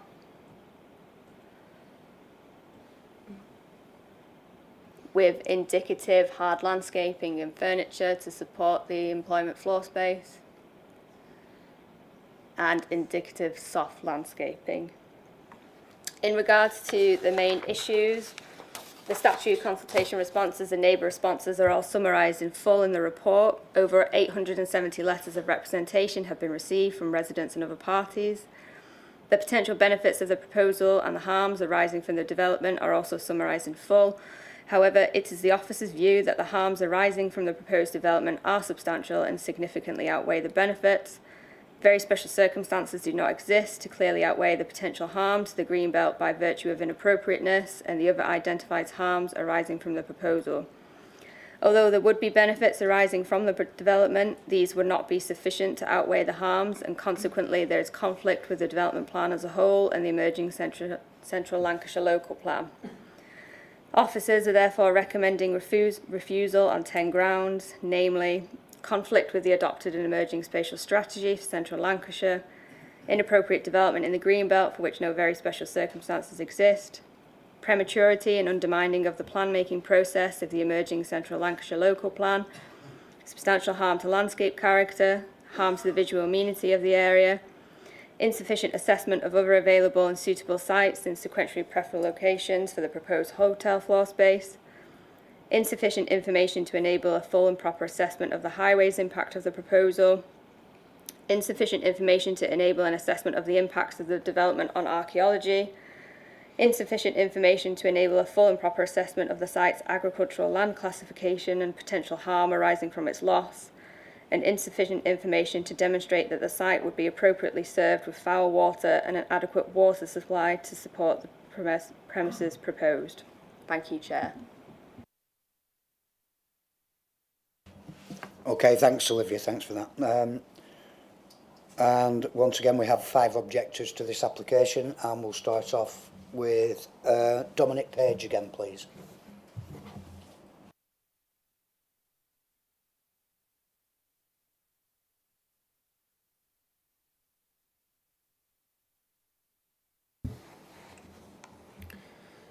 Thank you, Chair. Good evening again, members. I sit before you again on behalf of the Budweiser Brewing Company in respect of its Samlesbury Brewery. Budweiser has fundamental concerns regarding the scale of industrial and commercial development proposed in close proximity to its brewery and the effects such development would have on its daily operations and growth ambitions. Putting aside the decision already taken this evening on the Garden Village proposals, this development proposal, when considered in isolation, would still result in substantial harmful impacts to the area. Budweiser's concerns for this application are focused primarily on traffic and highways impacts, consistent with what I've already stated to members tonight. And it is important to reiterate that the business considers that the development could place its recent investments into the brewery in jeopardy if planning permission is granted, regardless of the decision taken on the earlier application. At the risk of sounding repetitive, I shall keep the following key issues brief. Traffic congestion and delays to production. The construction and operational phases of development will cause significant disruption across the local highway network, resulting in a major constraint to the brewery's daily operations, particularly for inbound traffic relating to the supply of ingredients and packaging materials.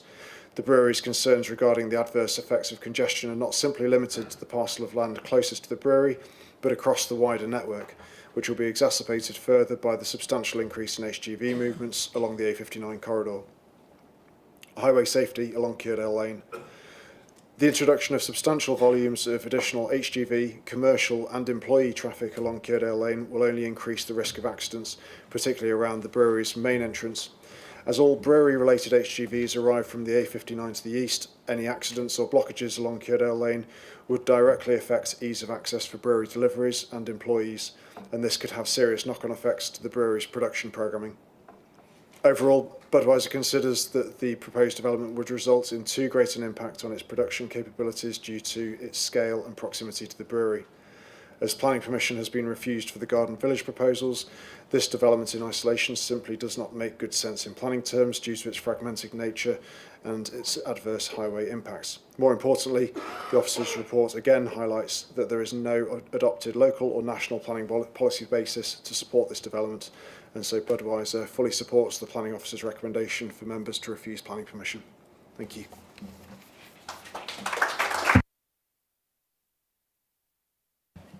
Okay, thanks Dominic. And once again, Graham Birkby, please again, thank you. Same as last time, Graham, 4 minutes, okay.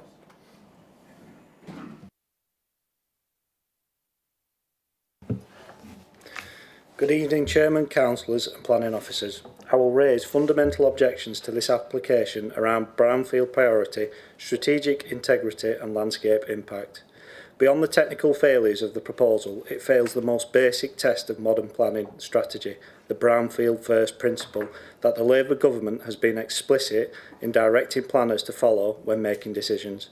By seeking to develop this site, logic ignores the clear national priority to exhaust brownfield opportunities first. On this basis alone, the application should be refused. The proposal represents a critical threat to our strategic planning integrity. The emerging Central Lancashire local plan is now at an advanced stage. This proposal, due to its substantial extent and scale, is so significant that granting permission today would effectively undermine that process and confidence in it.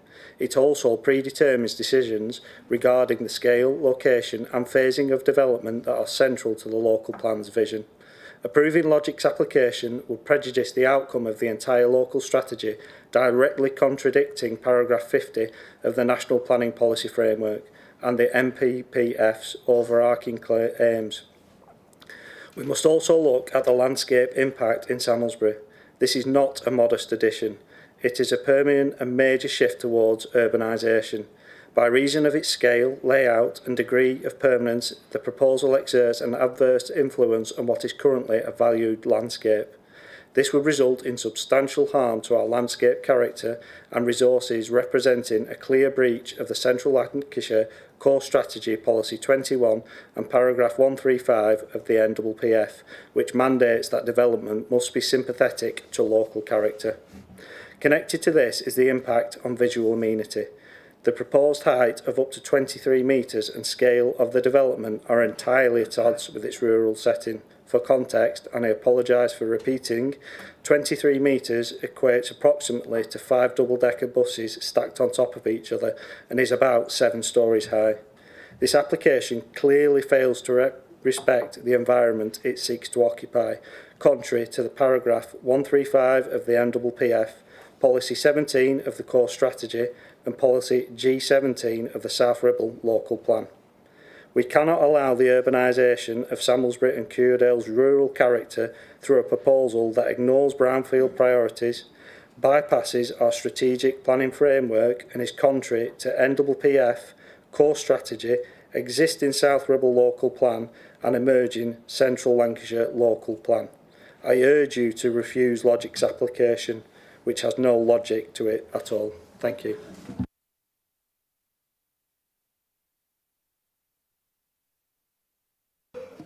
Okay, thanks, Graham. Do we have an Anthony Thorpe this evening? Anthony Thorpe.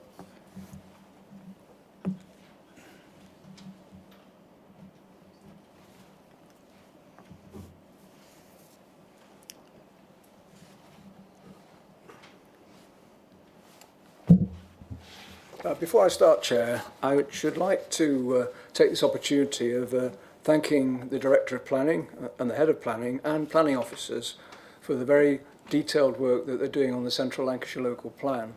It is important to us all as residents, and I should like to thank both them and officers, and obviously you as councillors, for the work you're doing. It is very important to us all, and obviously very important to the decisions that we're making tonight.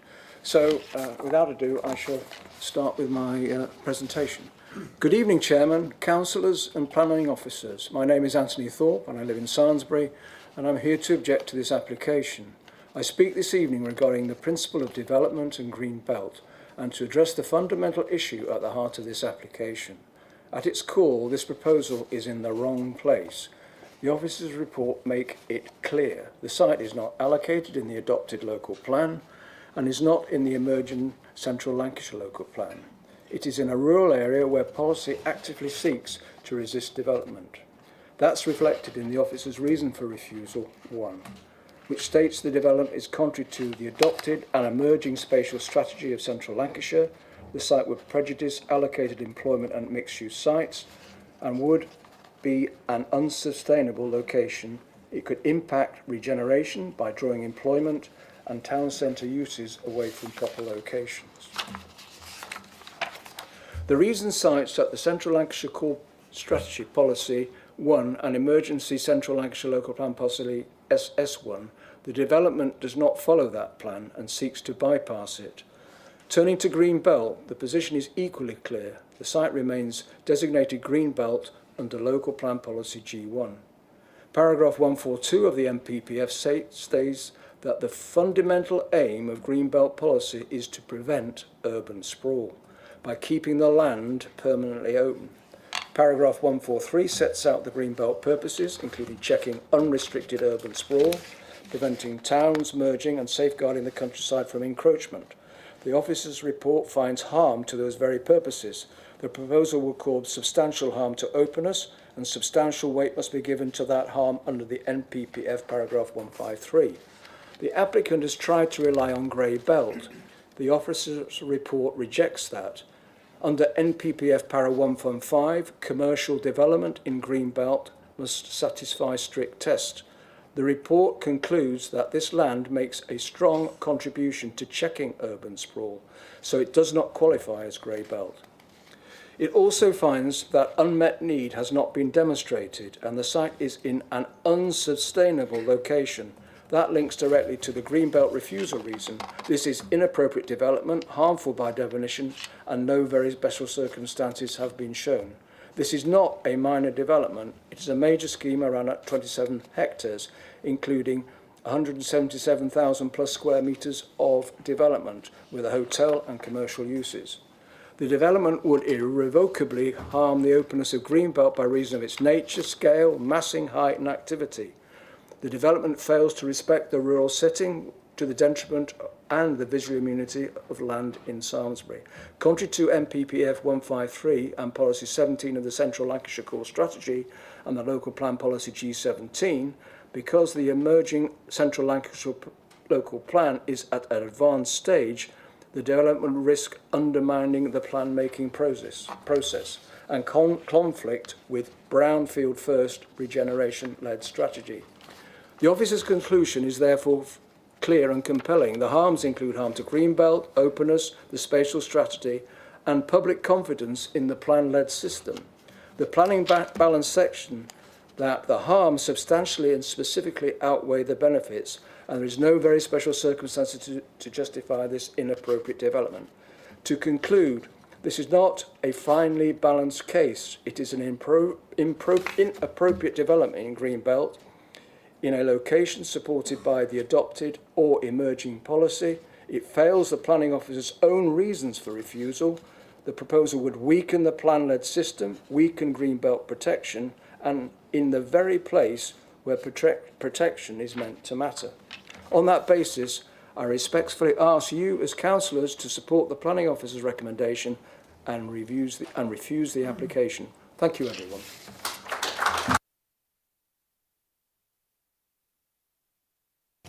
Thanks, Anthony. John Greaves, please.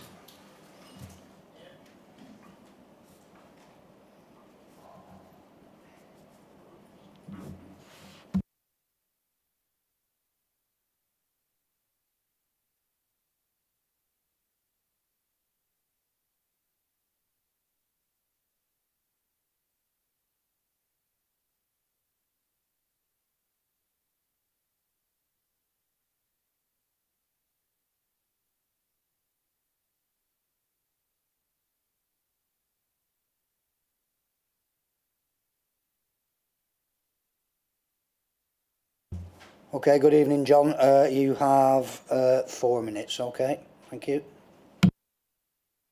And councillors, I'd like to focus on the issues of infrastructure, highways and environmental impact. There are significant concerns which remain unresolved where the risks associated with this proposal are particularly clear. Starting with highways, there are already well-documented pressures on the local road network, including junction 31 of the M6 and surrounding routes. The Parish Council has highlighted existing congestion problems and the likelihood that this development would definitely exacerbate those pressures. They have requested that the application should not be determined until a fully adequate transport assessment has been completed and agreed, therefore demonstrating there will be no unacceptable impacts. Under the National Planning Policy Framework, development should be refused where the residual cumulative impacts on the road network would be severe. At present, that threshold has not been satisfactorily addressed or ruled out. This creates a significant level of uncertainty which weighs heavily against the proposal. Turning to the infrastructure and utilities, United Utilities has raised clear objections. These highlight the absence of any infrastructure delivery strategy. There are major concerns about the development taking place over existing utility assets. These are not minor technical matters that can be resolved later. They go directly to the question of whether the development is deliverable in a safe and sustainable manner. In environmental terms, this application threatens rural character, biodiversity, by bringing large-scale development into open countryside. Even within the environmental statement, certain impacts are identified as adverse and in some cases significant. Considering the scale of this proposal, it is apparent that the development lacks clear infrastructure and has not been sufficiently planned or justified. Ultimately, the officer's report brings all of these issues together in its overall planning balance, concluding that the harms of the development would substantially and demonstrably outweigh its benefits. That is the key test set out in the National Policy, NPPF Para 1.5, and in this case, the proposal fails that test. Councillors, this scheme presents unresolved highway risks, uncertain infrastructure delivery, and clear environmental harm. Councillors, in your deliberation, you must take all of this into account, and it's not sufficiently evidenced, not policy compliant, and not appropriate for this location. For those reasons, this application must be refused. Thank you.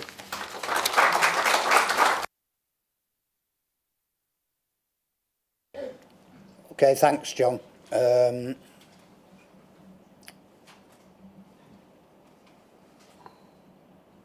you all right there, yeah? Erin. Sorry, Erin Wright.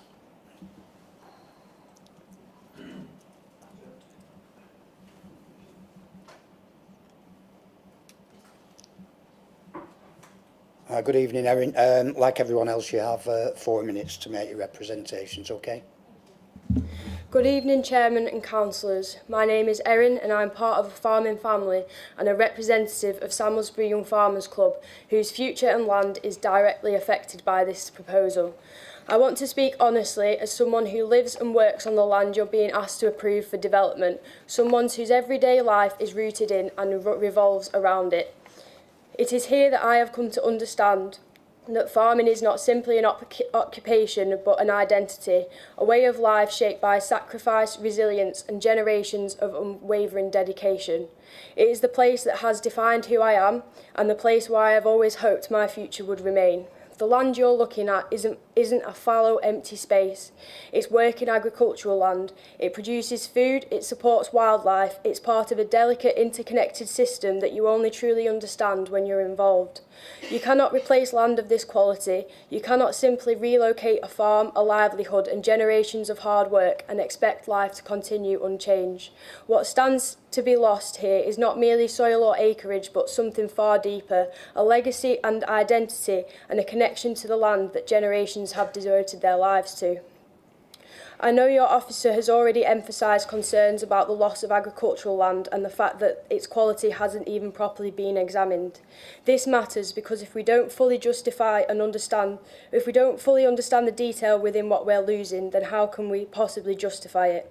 There simply isn't enough information here to allow a full and proper assessment of the site's agricultural land classification or the harm that would come from its loss, and that runs contrary to the Policy 31 of the Central Lancashire Core Strategy and Policy EN16 of the Central Lancashire Local Plan that you put in place to protect areas such as this.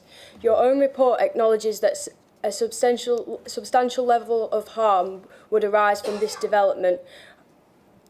This development will be built on Greenbelt. Greenbelt is simply not empty land or a boundary drawn on a map. It exists to protect places like this, to preserve the openness of our countryside, safeguard its character and prevent rural communities from being swallowed by a large-scale development. It provides a clear separation between urban expansion and the landscapes that define our communities. Once that openness is lost beneath roads and warehouses, it is permanently lost. There is no second chance. What also deeply concerns me is this land is not allocated for development within your local plan. Yet despite these protections, land that has remained open and safeguarded for generations is now at risk of being permanently changed. It's not allocated, it's not where growth is meant to go.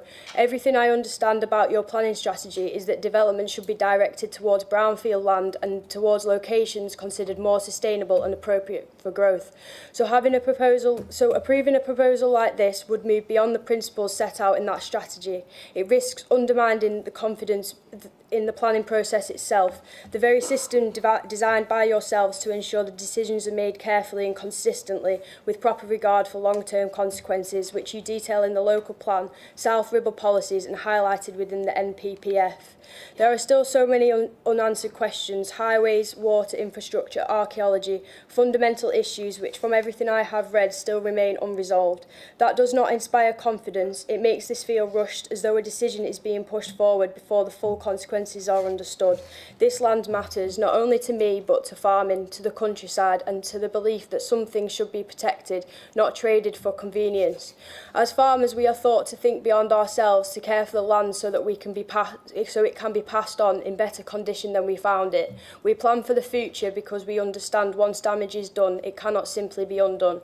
It feels as though the very care, patience and long-term responsibility expected from those who work this land is being forgotten by large corporations when decisions are made about its future. I'm not against development, but I firmly view that development must be directed in the places guided by clear evidence, sound planning principles and... Four minutes is well over. Oh, okay. it is. Thank you. Thank you. Thank you,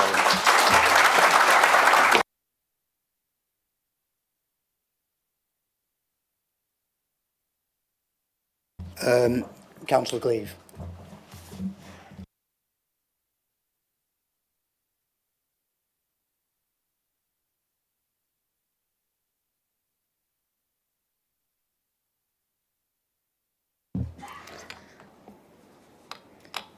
Good evening, Chairman, committee, officers and members of the public who have taken time to attend tonight. I would like to thank the Planning Officer for their comprehensive report that must have taken a great deal of work to put together. It's greatly appreciated. I don't feel like I've got much left to say that I can only add to the points that have already been made, but I will sort of summarise. We've already heard from one monstrous application tonight, and now we ask again the committee to see reason and refuse this application from Logic Developments, proposing to ruin our countryside. I follow a lengthy raft of policy-based reasons listed in the officer's thorough report. These reasons have been visited again in speeches from residents, including farmers, also InBev, who have concerns for the future development of their business. I don't feel I need to repeat all these arguments, but I do second them all and praise the efforts, particularly of the residents, in opposing this application and speaking here tonight. Logic are now asking for more time, but after 4 years trickling documents in, enough is enough. Not because we are rushing anything or not taking things into consideration, but because no matter how many pieces of paper they produce, the site is wrong and will always be wrong. It's the wrong development, in the wrong place. It's contrary to planning policy, both nationally and locally. It is an assault on the character and visual amenity of the area. The plots in this application have not been approved within the emerging local plan, nor were they in the outgoing plan. The area is greenbelt at its very core and essence. It's the epitome of greenbelt. No amount of labouring petty arguments or tweaking details will change that overriding character of the area. Complementing that greenbelt and open countryside, Samlesbury is also a minefield of historical gems. The site is surrounded by listed buildings, and these hideous abominations proposed would totally overshadow features like Samlesbury Hall, a Grade 1 listed building famous for its rich history and relationship to other local historical sites like Horton Tower.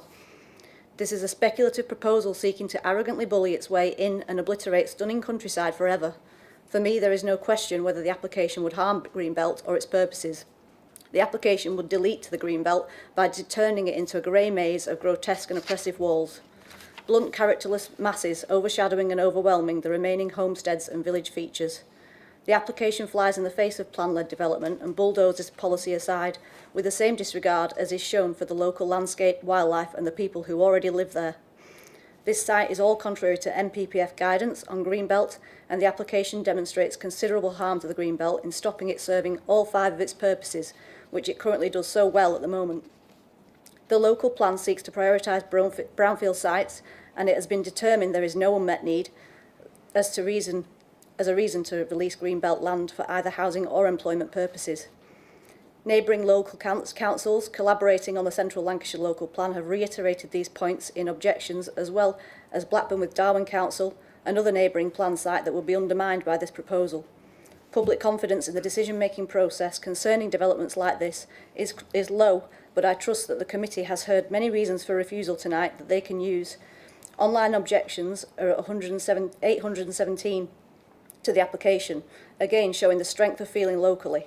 I urge the committee now to use those reasons we have heard tonight and refuse this application in line with our officer's report. Thank you.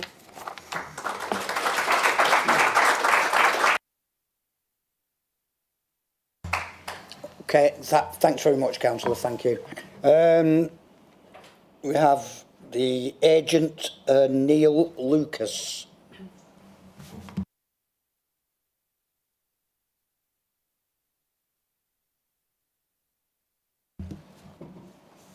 Good evening, Neil. As with everybody else, you have 4 minutes to make your representations, okay? Thank you. Thank you, Chair. As you already heard from the previous item, this is a clearly complex and emotive application with a long planning background queried already by members. Logic, a local developer, first discussed these sites with the Council in 2020 to help the Council secure the £5 billion National Cyberforce campus at Salisbury. The location of Logic's proposed employment sites was seen by the Council and Central Government as an essential component of that bid to ensure the full benefits of the investment were secured locally. The emerging local plan at that time identified this as a future growth area to reflect this. Logic was subsequently encouraged by the Council at all levels to submit an outline planning application in 2023 for almost 2 million square foot of new industrial and distribution floor space that will deliver over 2,000 jobs and an annual gross value added of over £100 million. Unlike the separate application by Storey Homes, these are smaller plots with no housing and will meet proven demand in the local area as well as the future NCF. For reasons still unknown to Logic, since submission there has been a U-turn in support for the principle of new employment around the Salisbury Enterprise Zone and the NCF.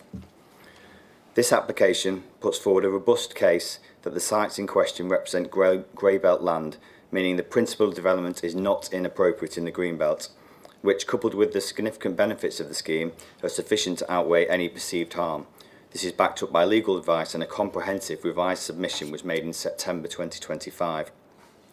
Planning Officer's stance to the contrary was only formally communicated to Logic a few weeks ago, coming 6 months after the revised submission, and Logic considers that the Council's planning conclusions have been rushed, contain a number of flaws, and are based on receipt of key evidence so late in the process that Logic has not had the opportunity to consider and respond.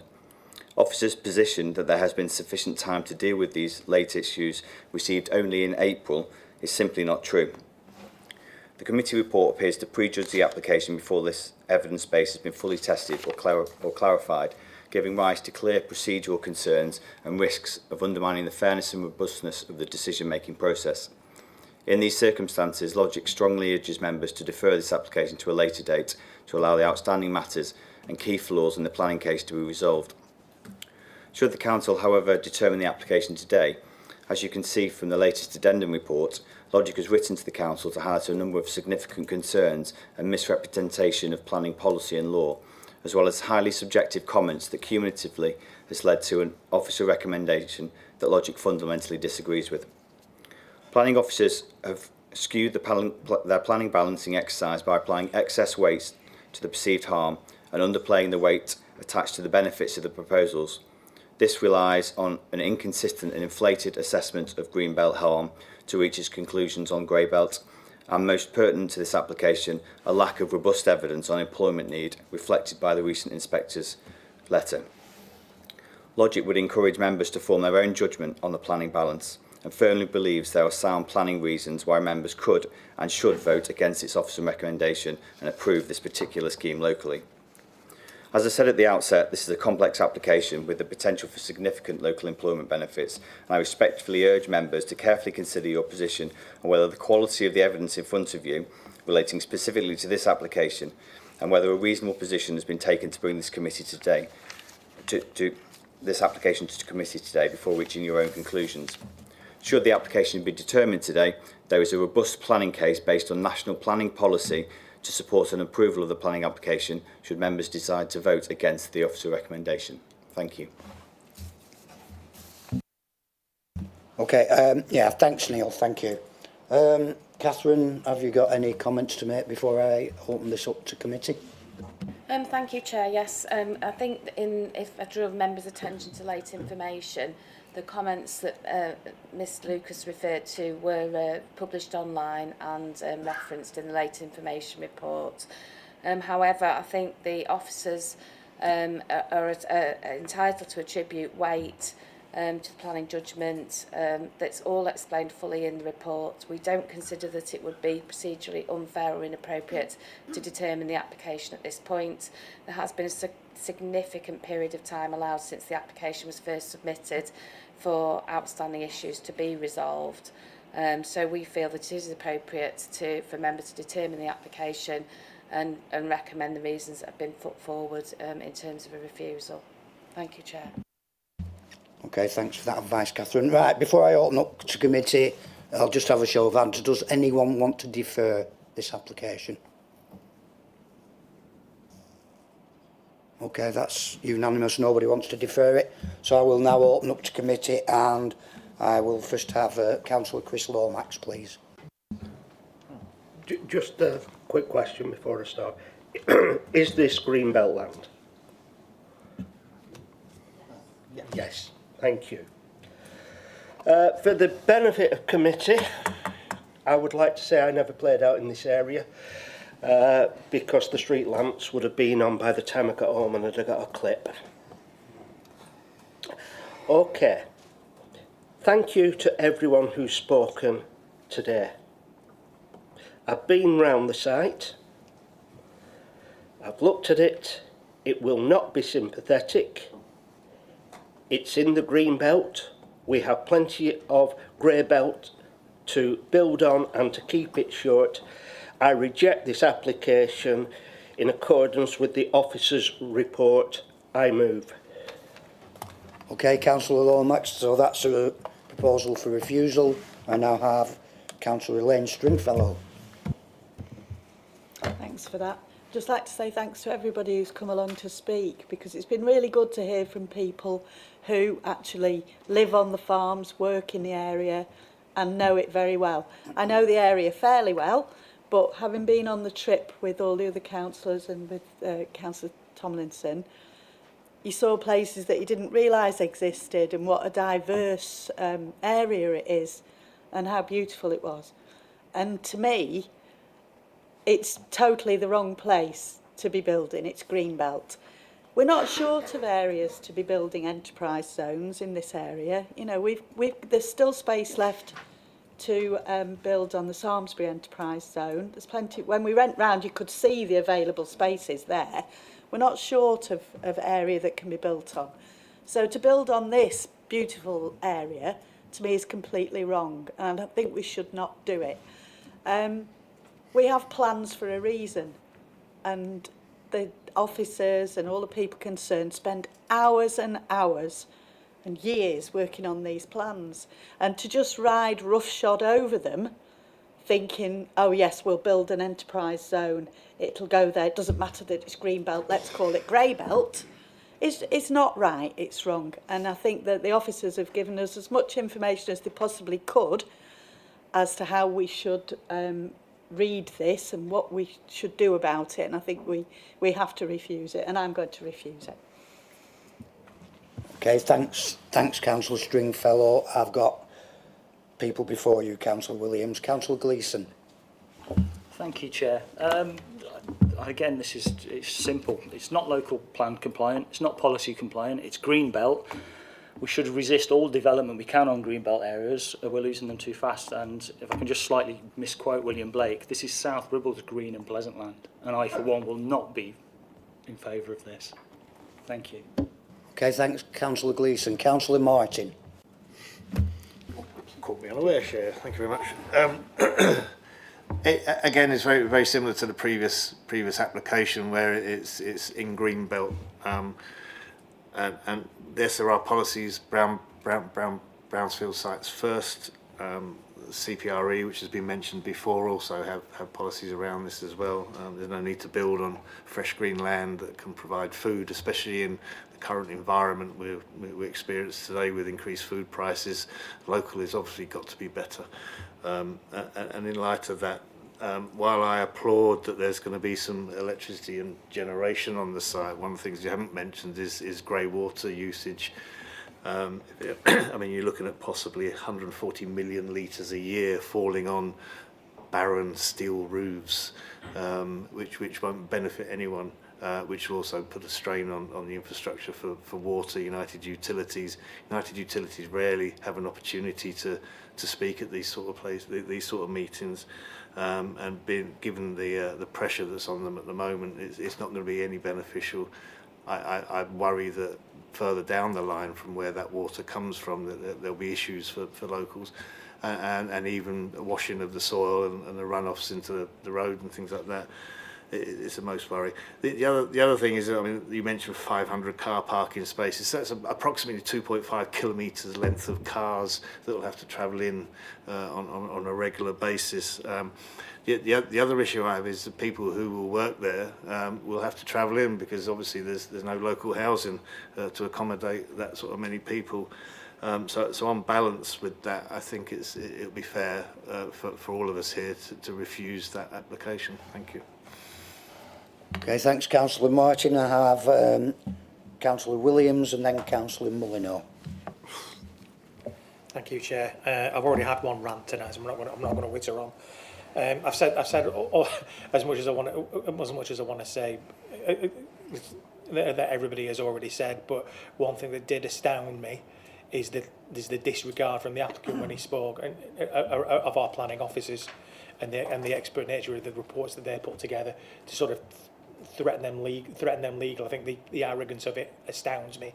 That's just one personal comment I wish to make, and I will be concurring with them, fingers crossed, the rest of my colleagues, and refusing this. Councillor Molyneux. Yeah, thank you, Chair. Could I thank the officers for the reports they've given us, and can I thank all the residents who's turned up this evening to voice their opinions on this application.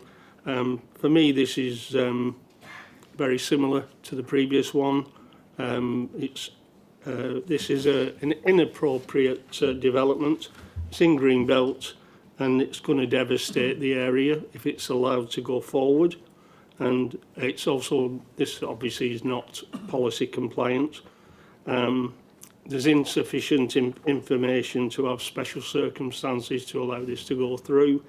So unless it's already been seconded, Chair, I would like to second it. I didn't hear anybody second the proposal. Thank you.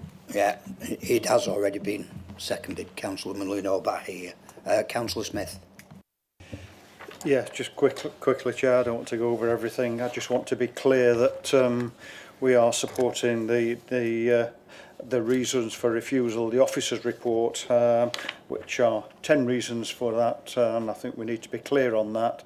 And a very, very important one in here is, the green belt has been highlighted, but the sequential test is also very, very important. It could fall just on that alone, with objections from Jolie, objections from Preston, serious objections. It puts their development in Preston town centre really under risk, and obviously objections from Blackburn with Darwin as well. So that is serious enough, to be quite honest. But number 1 to 10, we support them all, Chair. Thank you. Okay, thanks, Councillor Smith. I think I'll draw the debate to a close. So I'm quite happy to do so. When we have the vote and the general public have left, can I ask the committee just to stay in the chamber? Just okay.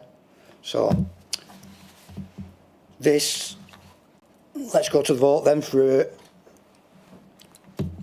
the recommendation of the officer for refusal. Let's go to the vote for refusal, please.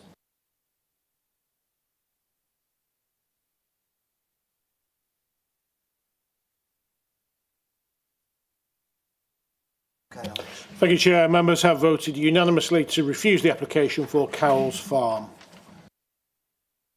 Okay, ladies and gentlemen, that concludes this evening's committee. Okay, thanks very much for attending.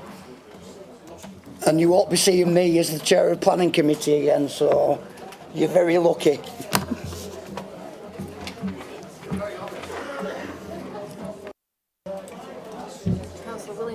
Hayden.